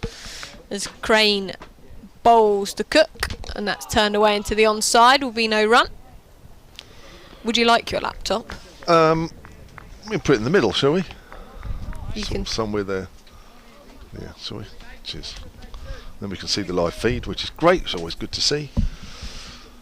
And I can see a couple of other little bits that are going on. I can certainly see Dave Allen, which is good. In comes Crane to Cook, and that's turned into the offside. The captain, Sam Northeast, does the fielding. This is, I don't know, there's not a lot happening for Hampshire here, is there? No, and I was just saying, I'm not sure about the tactic of bowling shorter stuff to Cook, as Crane bowls, again turned into the onside, no run. In the previous over from Fuller, Cook just doesn't look rushed at the crease. He's playing with control, and I feel like it's given the opportunity for him to continue to score. Crane has bowled nicely though from this end. He's building some dot balls. Yep. As he bowls again to Cook, turned into the onside, will be no run. He's actually looking annoyingly good, Alistair Cook, isn't he? Yeah. He looks every bit the Sir of Sir Alistair Cook out there at the moment. Just in control, and with the seamers bowl, when the seamers bowl, he looks like he has all the time in the world. As Crane bowls, quicker delivery, but that's punched out into the offside. Stevenson will come in and do the fielding out there. Ball back in to the keeper, Lewis McManus. Is there much turn for Crane out there? I haven't really looked yet. I haven't seen too much. Nothing's been sort of worrying, but he's bowled a lot of deliveries to the left-hander, so that's harder to see. But it's his first delivery here to Tom Wesley as he bowls, and that's a thick outside edge, which would suggest some turn. No run. Good to see. 1, 2, 4 for 1. Alistair Cook, 62 not out. Tom Wesley, the other man at the crease, with 9. The 1 wicket to fall was Paul Walter, caught by Alsop at first slip. Bowler of Ian Holland, gone for 43. Have you read out a couple of tweets? No. No, right, okay, I've got a couple here. David Ackland, good evening to you. One good thing during the rain break, the ground staff have had time to level the ground. Either that or the live stream camera has been straightened. No, they've actually levelled the ground. They actually had enough time in the. How long were we off for? 5 hours. Yep, we had the diggers in and the levellers, and they managed to level the ground off in that time, didn't they? And reseed, of course, as well. So yeah, that's no problem. Of course, the camera was at an angle, and I did actually speak to the guy Sam, who's doing the cameras here, and I did mention that you've managed to make. Arundel here looked like Canterbury or Lords, and he said that I think they'd angled. I think the wood, they'd put the camera on some wood or something like that, and unfortunately with all the rain around, apparently the wood was something had happened to the wood anyway, so he couldn't do much about it. But he looks like he's repaired it, which is good news. Phil Hill at Sun and Sport, evening to you. He says, shouldn't Alistair Cook be combining or weighing his lambs today like most of us farmers? Didn't realise Phil Hill was a farmer, but he is, obviously. Weighing his lambs? Do you weigh lambs at this time of year? I suppose you do. I don't know. I'm not a farmer. I don't know. No, Dave's not a farmer. He doesn't know. Emily? I'm not going to claim to know that, but No. I'm sure Alistair Cook would much rather Would. be in the middle scoring some runs. Yeah. We'd obviously much rather be here than farming. Although he does like his farming, doesn't he? Apparently so. Well, he lives on a farm, doesn't he? Has a farm, or whatever he does. 2 men still out here. They're just trying to sort something down on the boundary. Brad Will down at a third man. Fine leg and a deep square. Think we'd be seeing more short stuff. Yeah, I'm not sure it's that sort of wicket now, is it really? And Alistair Cook's playing too well, really, isn't it? Making it look quite easy. Is it me, or do you want to carry on? Shoot. I'll do it. Here's Fuller then. Bowls round the wicket. Short, and it's cut, and it's gone through the slips, and it's gone for 4. Now, has that gone between first and second slip? I fear it may have done. They sort of looked at each other, didn't they? Yeah. And that one actually carried at a catchable height, I would say. It did. That is a chance. Many of them previously were down at their feet or bouncing just in front. As Kev said, that looks like it was a chance, and a chance from Alistair Cook. You don't want to be dropping those. No, I need to see that. I'm not sure the live feed is going to show us it, but whether it went between the slips or it went wide of second slip, I'm not sure. Oh no. Team keeper and first slip. Oh dear, between keeper and first slip, you're right. Ooh, oh dear. Inquest there, I think, at some point. But it did go quickly, to be fair to them, but even so, I think one left it for the other. Here's Fuller again. Bowls to Cook. Cook works that away down to fine leg. Mason Crane will field. 129 for 1. You don't give Alistair Cook too many chances like that. No, you certainly don't. That's an interesting one, isn't it, when that happens? I guess the slip cordon's a little bit jigged around this season, with some of the players missing out. But you've got to keep 2 keepers really there. You've got McManus obviously with the gloves on and Allsop at first slip. Yeah. Yeah. So that's a huge chance. So 62, Alistair Cook was dropped on. I think I'm right in saying, was it 62? 67 he was dropped on. Here's Wesley, who off the bottom of the bat works that up to mid-on, and there is no run. Yeah, it doesn't matter how quick it's going. It was catchable height in between. It completely went between the 2. Never mind. Would you say that was a keeper's catch to his right Well, there?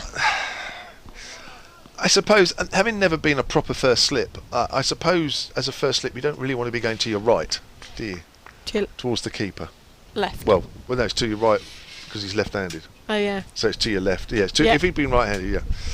So I suppose you could argue that's the keepers, as that's pushed up to mid-off by Wesley. But I don't know. I just detect there that there's a bit of a gap between the 2. Maybe first slip, i.e. Tom Allsop, is probably a little bit wide at first slip. So the gap there is enough that if the ball goes between them, they've both actually got to move quite a long way. Yeah. Which I don't think's ideal. I also think they've got the slips are quite close because of earlier the ball not really carrying. Well, that's the thing as well, isn't it? They're close to the stumps. You're trying to pull that away past a diving Lewis McManus. It's going down towards fine leg. He's got a bat on it. Yes, he has. Just. got the faintest of full faces on that. Sometimes you can play that really fine and still get a full face on it. So a short delivery there, which has gone to the boundary, and the total is 133 for 1. Yeah, you're right, and I think the fact that they are fairly close to the stumps means that the ball quicker. goes quick. It's coming at you lightning fast, and I can understand why maybe first slip was a little bit wide there, because perhaps they feel that the edges, they haven't been carrying, had they, up until this session actually. That's worked to mid wicket by Wesley, and that'll be the end of the over. I mean, Waters carried to Allsop at first slip, but that was straight at him off Holland. But if you are a little bit closer than you normally would be, and Fuller's a little bit quicker than Holland, then it's probably right on that line that you didn't want it to be as a fielding side. Yeah, I think Fuller's bowled with some nice pace this spell actually. Has. Lacked control at times, but probably him and Wheel, obviously the quicker of the bowlers in this attack. Stevenson we haven't seen yet. Crane still has the ball in hand, bowled nicely so far. I've got a message here, which I'll mention in a moment. In comes Crane then to Alistair Cook, who is 67 not out, bowl turned into the onside, no run. I've just been messaged by Liam Dawson's dad. Andy Dawson, afternoon to you. Afternoon. He says, can you give a shout out on commentary to Bev? In comes Crane as he bowls and turns into the onside, and he said Dawson then. That's his good lady wife. She's sorting out the dinner, bless her, and she's missing her cricket big time. There you go. Actually, I wish they wouldn't mention food, because I'm actually starting to get a bit hungry. Yep, I agree on that as well. In comes Crane to Sir Alistair Cook, turned into the onside, finds that mid-wicket fielder again. Tom Allsop in there at the moment. Fantastic job in there. 1-3-3 for 1. Tom Wesley 13 not out at the other end as Crane bowls to Cook, and that's cut away on into the offside. Ryan Stevenson, the man out there, does the fielding. Cook comes through for a single. 1-3-4 for 1. So I don't know about you, but in these times of COVID, that we are very lucky, and I've always said it when I've been on commentary, that we get lunches when we're at games, and it's usually a hot lunch, and it's always pretty good, really. We're lucky to have it. But of course now we don't, because they don't dish out any lunches unless you're Emily Windsor and can text for a cup of tea, but nobody else can. And I've got a bit fed up of sandwiches each day, bringing them in, and sort of cold salads. I've got fed up of all that. In comes Crane to Wesley, forward in defence, no run. Yeah, and it's you never used to have to think about it on the way, and then you wake up in the morning, think I've got to make some lunch. It's like a normal work day for me. Is it you take your lunch into work, do you? Yeah. The NHS don't supply lunches. In comes Crane to Wesley, and that's hit his pad. Will be no run. Yeah, I'm a bit sandwiched out. I'm ham sandwiched out.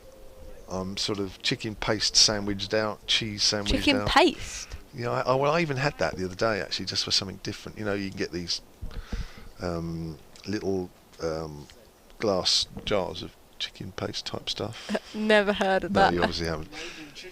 Made in Chichester, says Dave. Right, that's just down the road. So I'm doing my bit for local produce. There you go. See, without even realising I'm supporting the local economy.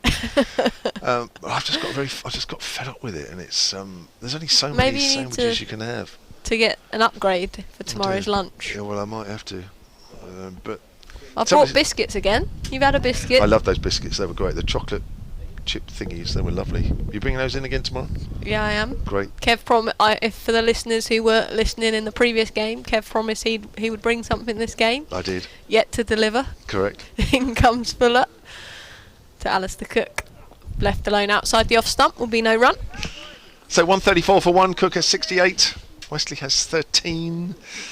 Hampshire not looking well. Actually, I say not looking like taking a wicket. I mean, Fuller should have had one in the last over. But other than that, I think Cook looks steadfast out there, doesn't he? Really, he's batting just how we know he did in all those Test matches that he played, and he looks difficult to get out. 161 Tests he played actually in total. The last one back in 2018. He's Finished on 100. It's full of bowls to cook, and that's turned into the onside, fielded by the skipper, Sam Northeast.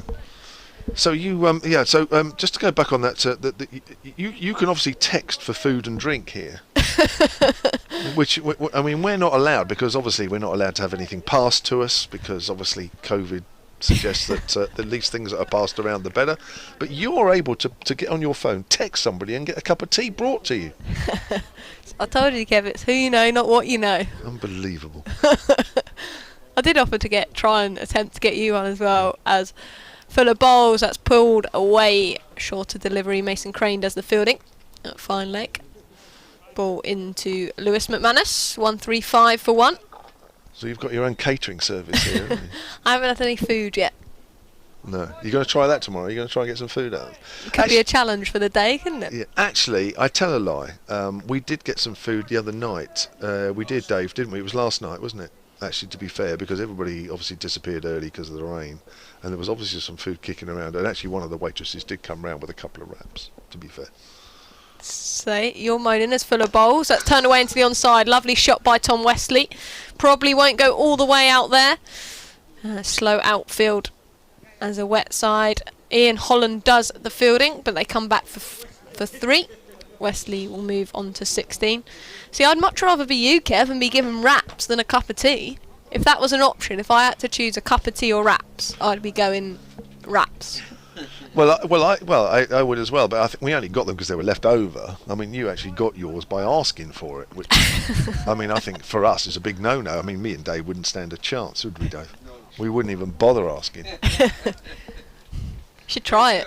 See the reaction. Well, maybe the fear of rejection is stopping us.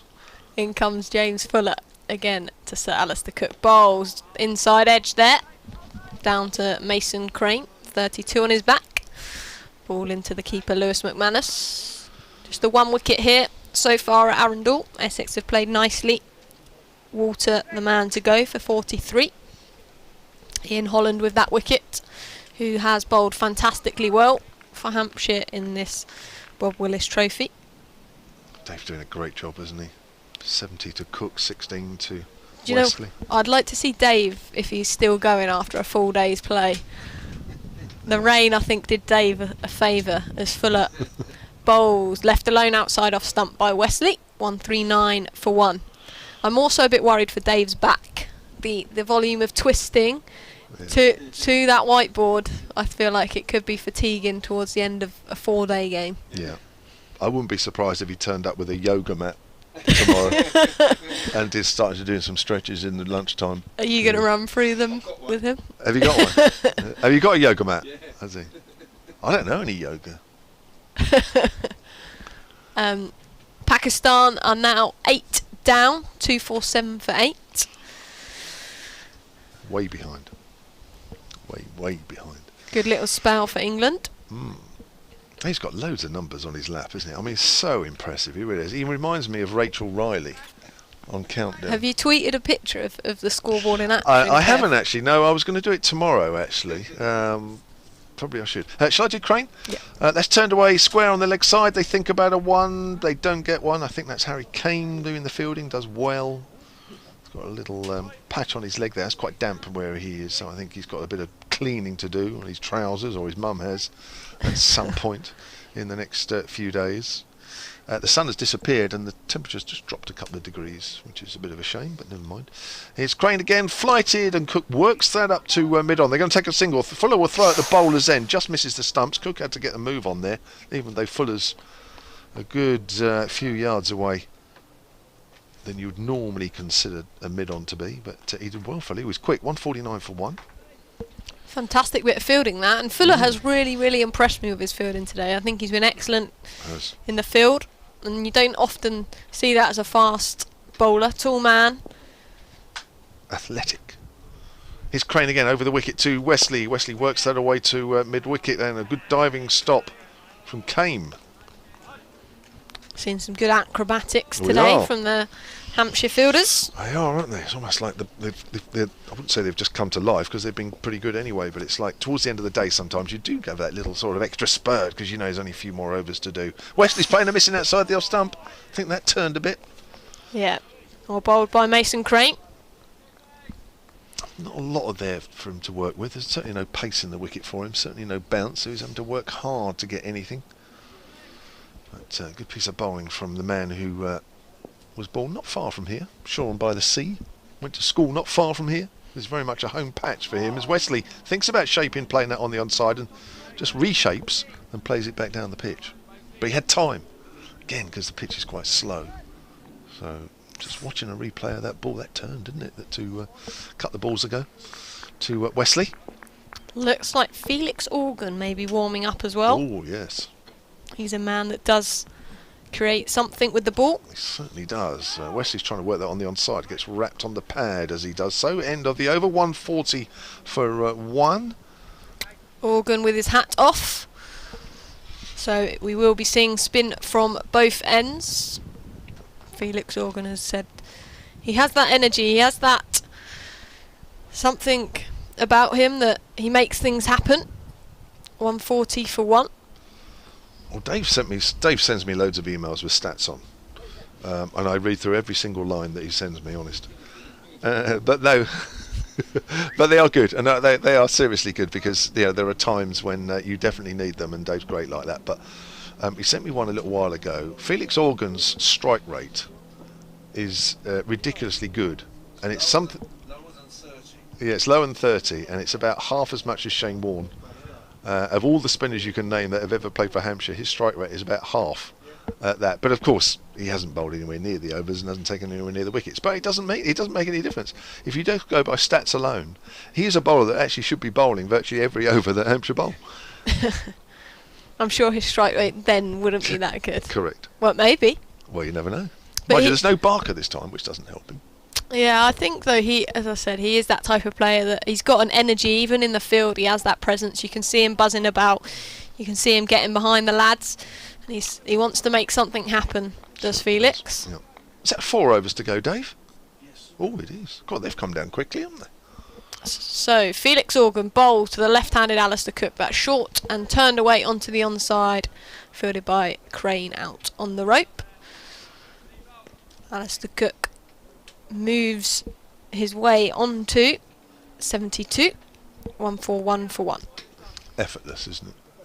Alistair Cook, he's so annoying, isn't he? I'd hate to bowl at him. There's certain players you don't particularly want to bowl at. He's one of those. Just annoying. But fantastic if you're an Essex fan. Oh, You'd want him to be there in the middle all day. love him on my side. Short leg in place. As Felix Organ next to the umpire approaches and bowls to Wesley. That's turned away into the onside. Slightly too short here from Felix. First 2 deliveries. Pick up a single. Essex again playing fantastically well here at Arundel. They've certainly so far, should Hampshire get a couple of wickets, we could say differently, but they've certainly been on top today for the play that we've had. They have, considering Hampshire put them in. In comes Felix to cut away into the offside. He's hit that quite well, but slow outfield. They think about 2, but that's well fielded out there. And they only pick up the single. 143 for 1. Should have been 2. I wouldn't say it should have been 2, it's just a good bit of fielding. Who's that out there? So Brad far Will. away. Yeah, I think you're right. Felix Organ then to right-handed Wesley bowls. Fuller this time, turned away into the onside, but fielded at mid-wicket by Joe Weatherly. 143 for 1. Ian Holland the man in slip. Harry Kane the man under the lid. Just a change of field slightly. Umpire makes Felix wait as he bowls to Wesley, and that's turned again into the onside. Brad Wheel out there gets around to the ball nicely, and just a single. 144 for 1. Essex. Wesley moves on to 18. Help Dave out there a little bit. Yeah, we've helped Dave there for once. He wasn't sure. Organ to the left-handed Alistair Cook off spin. And that's played back down the wicket, no run. End of the over, 144 for 1, and that is 3 overs remaining in today's play. Probably a good time to give a shout out, actually, because if you'd like to follow the Vipers cricket, then you'll be able to on BBC this year, because Vipers, of which Emily's part of this year, which is good news, they start their Rachel Hayhoe Flint Trophy campaign at Sunrisers. Well, the London Sunrisers London or Sunrisers. On this coming Saturday at Chelmsford, and BBC Radio 7 will be there. In the Kevin form of James, me. the Yes. man himself, I will be there. the face of Radio Solent. Yes. Here's Mason Crane bowling to Wesley. Oh, and is he caught behind? Yes, he is. Taken by Lewis McManus, and Wesley goes for 18. Mason Crane gets one to turn, catches the outside edge, and Essex 144 for 2. Yeah, good wicket that for Hampshire towards the end of today's play, but I think Mason Crane has bowled fantastically well so far, and he's deserved that wicket. A period of dot balls, and he's built that pressure, and then a little bit of turn there. I'm looking forward to seeing the replay. He got 1 or 2 to turn before that, didn't he? And he got it just right. Oh, yes. That has turned. Good take by the Lewis McManus, and as Emily says, fully deserves that.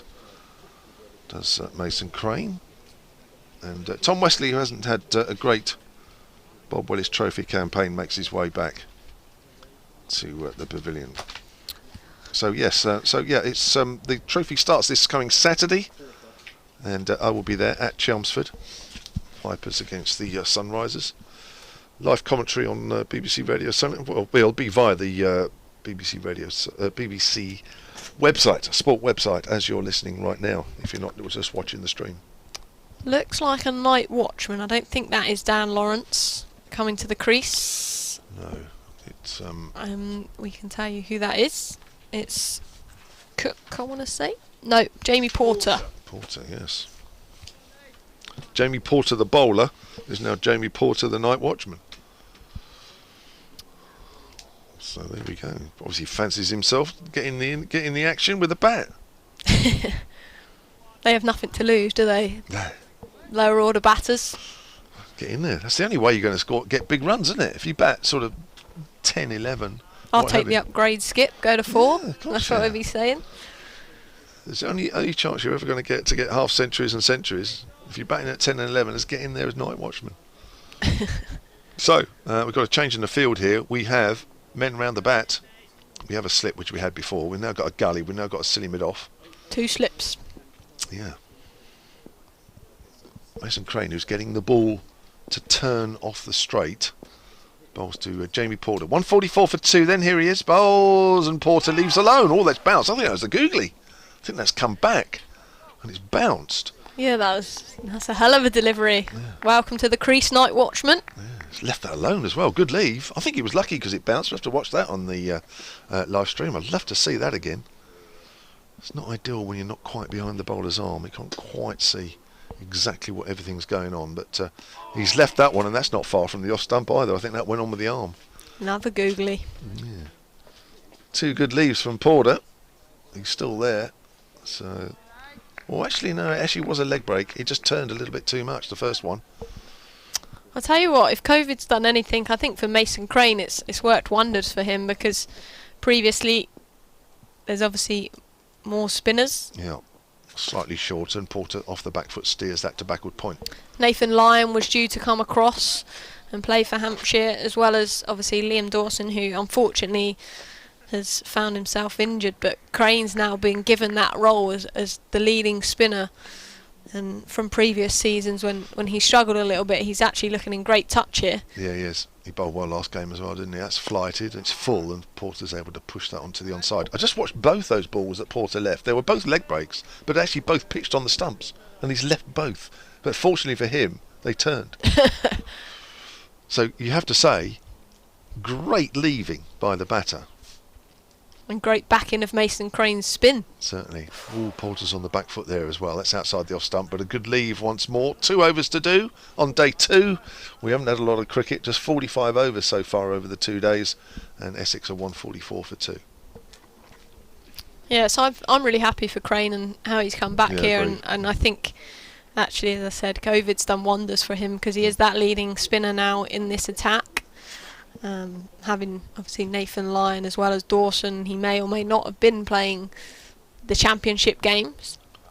And I've read many articles of Mason Crane that says how hungry he is to try and get back into that England side. He's obviously had a taste of it, both in one-day cricket and Test cricket. So, really pleased for Mason. Yeah, definitely. Felix Organ, the off spinner from the Castle End Bowls to Alistair Cook. Shorter delivery turned away into the onside, no run. It must be very weird for Felix Organ because from memory, and I don't know exactly, but this must be the first game that he's bowled without footmarks to bowl into of Keith Barker's. In comes Organ again, round the wicket. Just that Alistair Cook bowls. That's turned away into the onside. Will come through for a single, 145 for 2. Alistair Cook will move on to 74. He's played absolutely beautifully here. Just a one chance. Have you taken anything away from watching Alistair Cook today? Just how calm he is. I wish I could be that calm, probably in anything, let alone batting. But a man of his experience, nothing must faze him. The things he's faced and come across obviously in his international career, as well as his county careers. Organ bowls, and that's left alone outside the off stump by Jamie Porter, the night watchman. 2 wickets to fall here today. Walter for 43, Wesley for 18, Holland with Walter and Crane with Wesley as Organ bowls, and that's back foot defence. Looks in good control as Porter, 145 for 2. So there's nothing you've seen about Cook that you think, yeah, I would try that, or... It's hard because it's such a different format. I don't really play long format cricket, and I think if I came out in a one-day game and faced 150 balls and was on 70, I'm not sure my coach would be too impressed. In comes Organ to the night watch from Wesley, turned into the onside, will be no run. No, that's very true. I think sometimes when you've got somebody like Cook who's so uncomplicated, it can sometimes be difficult to take anything away from that, can't it? Because it's almost too precise. Too simple. Yeah. Couple of shots. When the ball's there, he will hit them. Yeah. There's Organ bowls, forward in defence. There's Porter, no run. That's the end of the over. 145 for 2. Just 1 over remains here at Arundel. Yep. So We're only going to be a few minutes over the 6:30 finish as well. I mean, somebody must have got that wrong. Because you play extra half hour, don't you? Of course, if you lose a bit of overs, but I think normally you'd expect play to go on way past this. But I don't know. Maybe Hampshire are just getting through their overs quicker than we would have expected. Sorry, Dave thinks that actually we really have got something wrong. No, we haven't. I'm just saying that it's. I think we're just so unused to play finishing sort of round about the times that they're supposed to. Long may it continue. yeah, Mason Crane's made a difference, hasn't he? And no Fidel Edwards, as No, Fidel certainly heard has you made a difference. mentioned earlier. Conversations here though. Yeah. North East delaying our home time as he speaks to Mason Crane. 6 overs, 1 for 7. Mason Crane. I think we'll see a bit more of him tomorrow.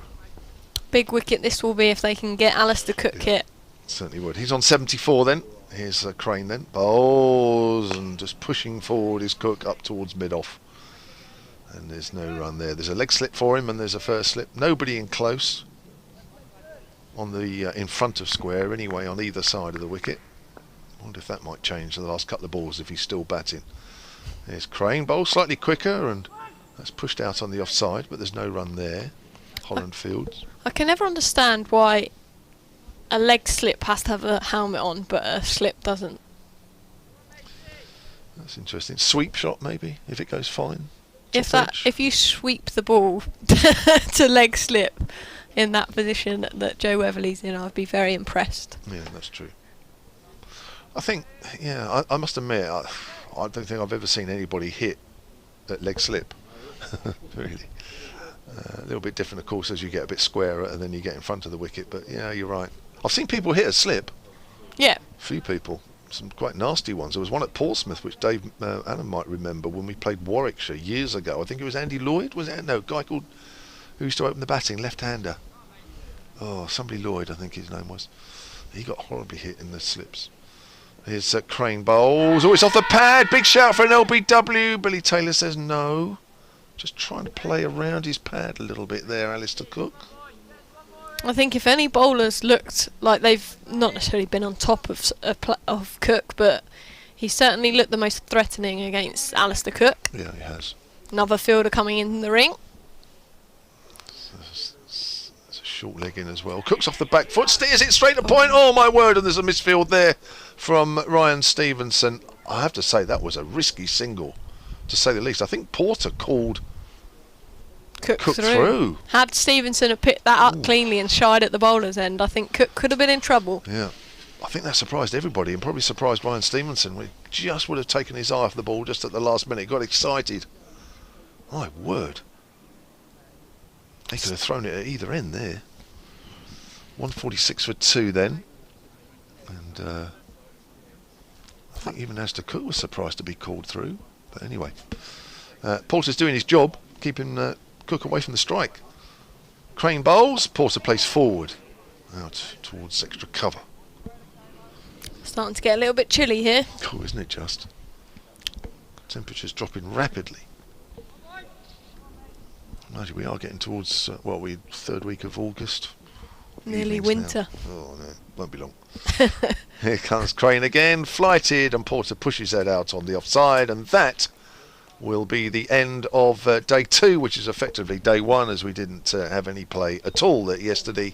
And Essex closed the day on 146 for 2. Dave Allen's already wrapping up the scoreboard. 75 to Alistair Cook, and Jamie Porter, the night watchman, yet to get off the mark. Good day for Essex. Yeah, it certainly is. I think Essex have, after being put into bat by Hampshire winning the toss and electing to bowl, would be very happy with their performance today. And if there's another couple of days played, depending on the weather, I think Essex could put themselves in a good position tomorrow and put Hampshire under pressure. 146 for 2. Right, thank you very much. You're back tomorrow. Yep. If you want to, because I think it's going to rain a bit, so you can decide what you want to do. I will certainly be back tomorrow. Paul Newton from BBC Radio Essex won't be. Nick Gledhill will be here for the final 2 days from the Essex point of view. I hope you enjoyed what little cricket we were able to bring you today. 11 o'clock tomorrow morning, all being well, although there are 1 or 2 showers around. Expect some intermittent periods of play again tomorrow. Quite where we're going to get a result, I don't know. But let's hope for some good cricket between now and the end of day 4. Thanks for listening, and we'll be back with you soon.